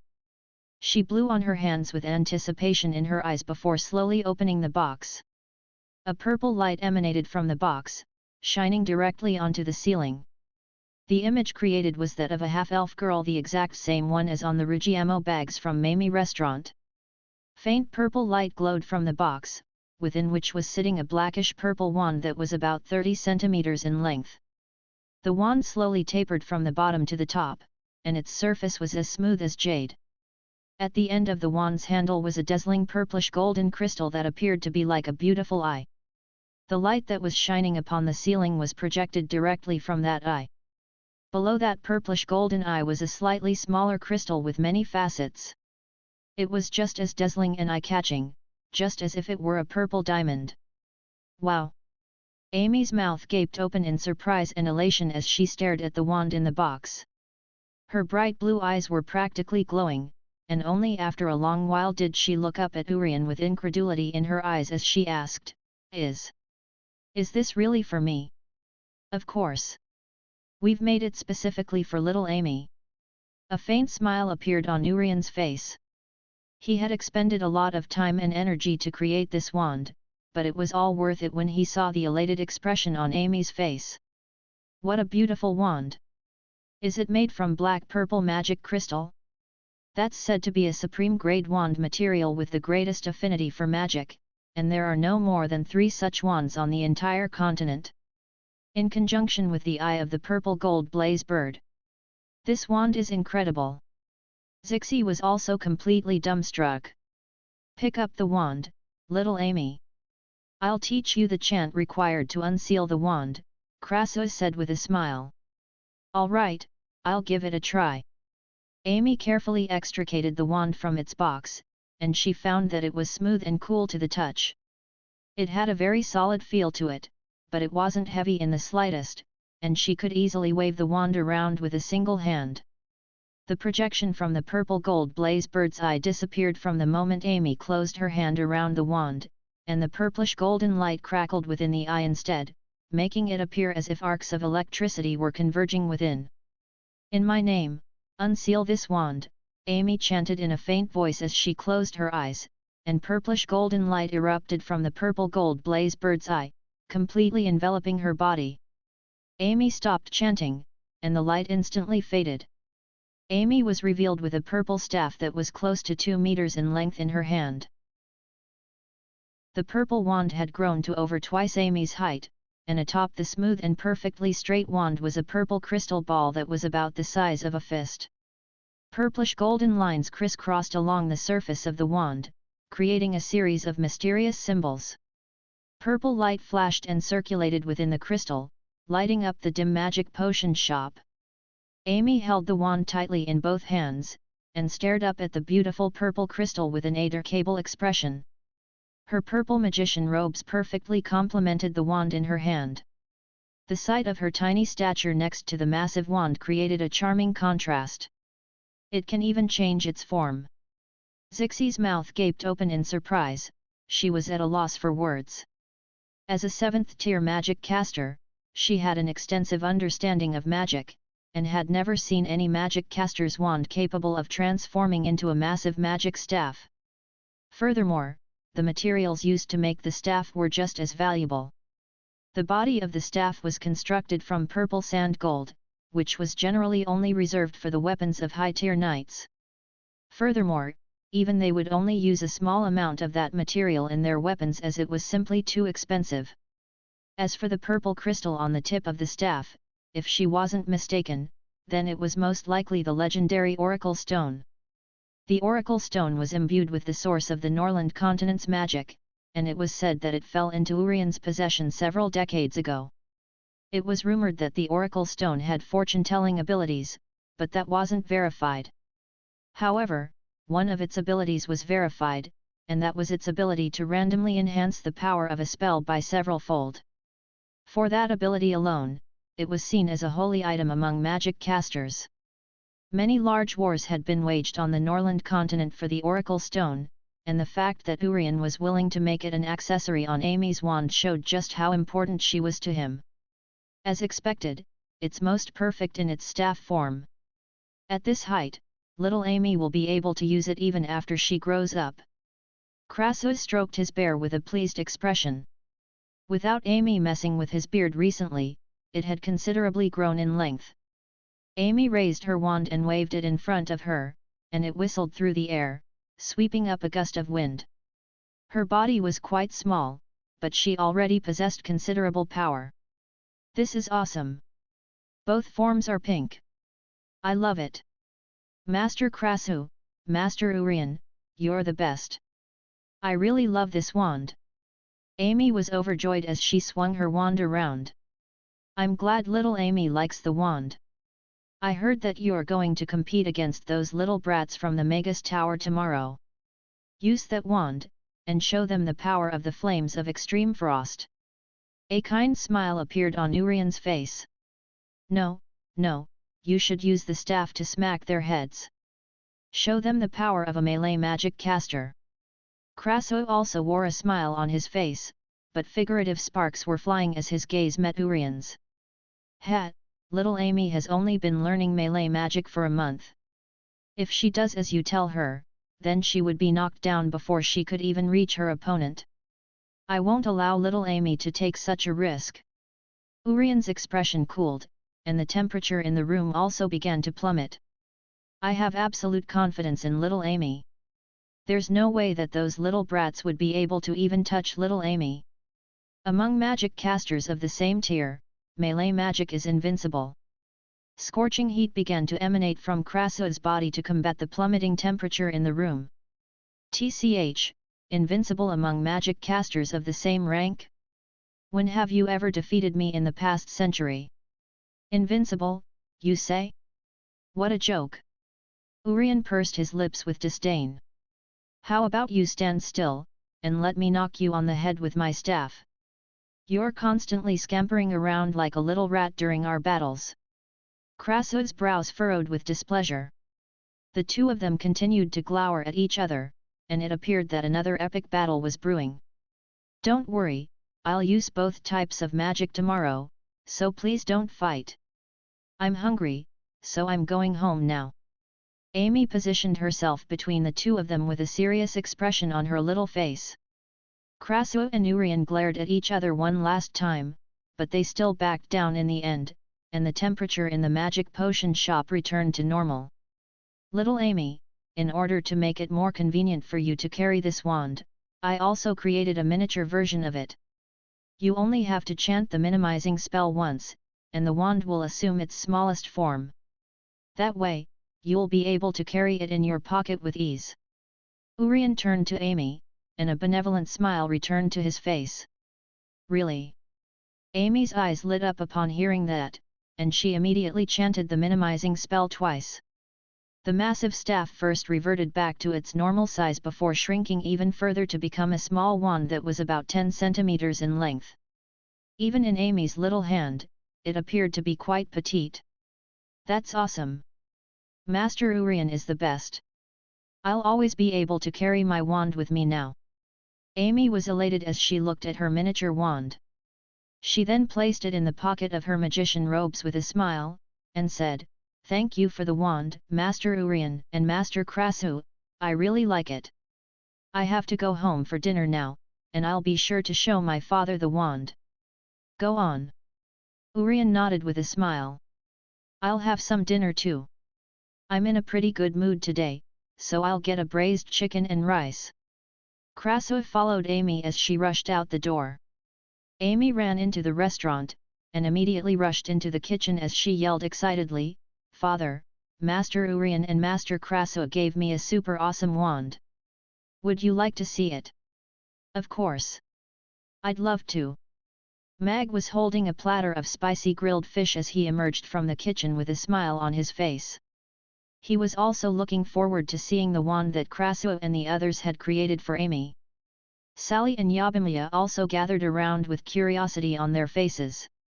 Amy had mentioned the wand to them on many occasions in the past few days, so they were also very interested in seeing what the finished product looked like. Look! This is my wand. Amy put her hand into her pocket, pulling out a wand that was about 10 centimeters in length. It's so short. Mag was a little surprised at the sight of the tiny wand in Amy's hand. It can become longer. Amy shook her head as she recited a spell in her heart, and cried, Expand. A purple light flashed, and the wand suddenly became about 30 centimeters in length. Expressions of surprise appeared on the faces of Mag, Mia, and Sally in unison. Oh Mev, it can become even bigger. Amy was very pleased with everyone's reactions, and she yelled once again in an elated voice. Expand. A magic staff close to 2 meters in length appeared in Amy's hand. Is that the Monkey King's golden staff? Mag's eyes widened in shock. It was also the first time that Mag had ever seen a wand that could shrink and expand. He didn't think that Krasua and Urian really would make Amy a wand like this just to avoid the inconvenience of having to carry a wand and a staff at once. Yabimiya looked at the wand in Amy's hand, and murmured, "What a wonderful wand! And it's so beautiful too. This is most likely one of the best wands on the entire Norland continent. The materials used and the symbols carved on it by the 3 10th tier magic casters are all of the highest caliber. It would definitely be able to earn a high berth on the continent's wand rankings board." Sally was also amazed. As a 7th tier magic caster, she was naturally well aware just how beneficial a high-quality wand could be to a magic caster. Her wand had been given to her by her father, and it had been inherited from a legendary magic caster of the Elven race. The wand was able to enhance the power of her magic by 10%. 10% didn't appear to be a significant improvement, but in a battle between magic casters of the same tier, that 10% enhancement gave her an insurmountable advantage. Furthermore, as her spiritual power became more potent, the extent of that enhancement effect still could potentially increase. External sources of enhancement always had a very pronounced effect on a magic caster's power. She had heard many legends about the Oracle Stone in the past, and while its clairvoyant ability had never been verified, it was certainly true that it could randomly enhance the power of spells by several-fold. The only downside was that it was completely random and haphazardous, so it was outside of the wielder's control. Among its past wielders, it was said that some had even had the power of their spells enhanced by 10-fold through the effect of the Oracle Stone. That legendary stone now adorned Amy's wand, which confirmed the rumors speculating that Urian possessed the Oracle Stone. "Father, what's the Monkey King's golden staff?" Amy shrank the wand again before looking up at Mag with curiosity in her eyes. "It's also a legendary wand." Mag gave an awkward laugh in response. He had blurted the name out without thinking. It was actually quite difficult to explain. "My wand doesn't have a name yet, but it can also expand or shrink, so can I call it Queen Amy's wand?" Amy's eyes lit up as that notion occurred to her. That's not a bad name." Mag nodded with a smile.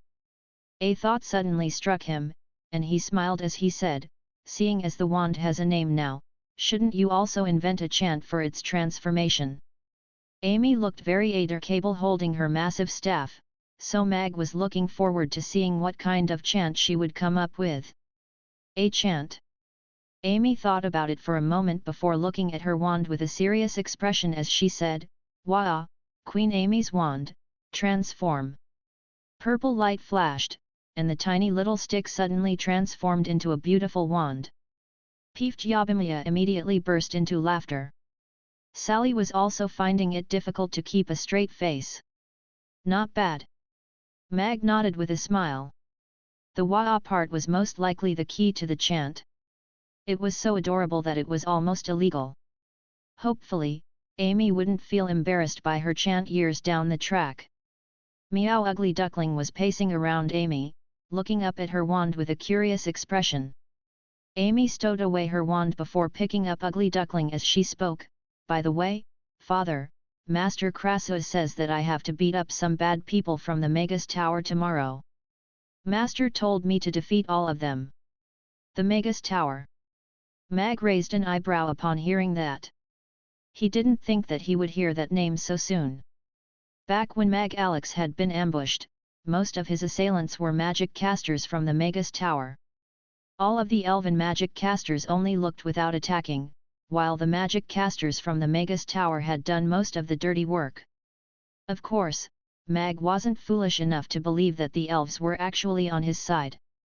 It was just that they had already gathered enough forces to kill him, so they didn't have to do anything.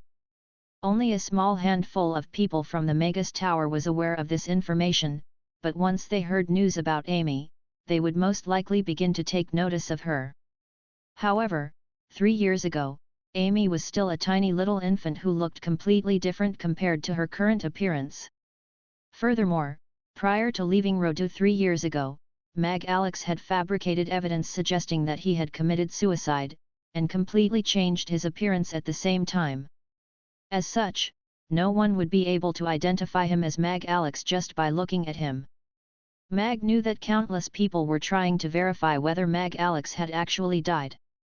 Regardless of whether it was the second prince, who had the Magus Tower as his backer, or the eldest prince, whose influence in the army was growing day by day, neither of them would allow someone as volatile as Mag Alex to appear again. At the very least, the two princes were evenly matched at present. However, if Mag Alex were to reappear, then the battle for the throne would be thrown into complete turmoil.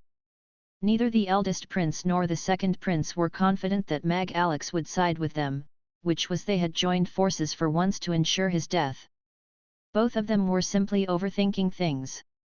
In reality, when Mag Alex left the army to travel the continent, that was an indication that he didn't want to play any role in the battle for the throne. He didn't like the violent eldest prince, nor the pretentious second prince, so he remained neutral on the matter, and chose to live a carefree life. He didn't care who would become the king in the end. However, those idiots simply wouldn't allow him to live his life as he wanted. If a chance arises in the future, I'll make sure that neither of them will become the king, Mag thought to himself before turning to Amy with a smile as he said, "Did Master Krasua tell you how many people you have to beat?" No, Amy shook her head.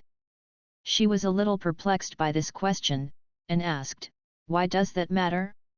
No matter how many of them there are, don't I just have to beat up all of them?" "Yes, that's the way to go." Mag nodded with a smile. It appeared that Amy was slowly beginning to bare her fangs, albeit she seemed to be doing it unintentionally at the moment. However, seeing as Krasua encouraged Amy to participate in battle, he surely had a lot of confidence in her. Amy was able to defeat a third-tier magic caster with her fireball magic in the past, so taking care of the little brats from the Magus Tower shouldn't be an issue. "All right, go wash your hands so we can eat." Mag patted Amy's little head. He had some questions that he wanted to ask Krasua, and he was also going to be present during Amy's battles. The people from the Magus Tower were a sinister bunch, and it was always better to be safe than sorry when dealing with them.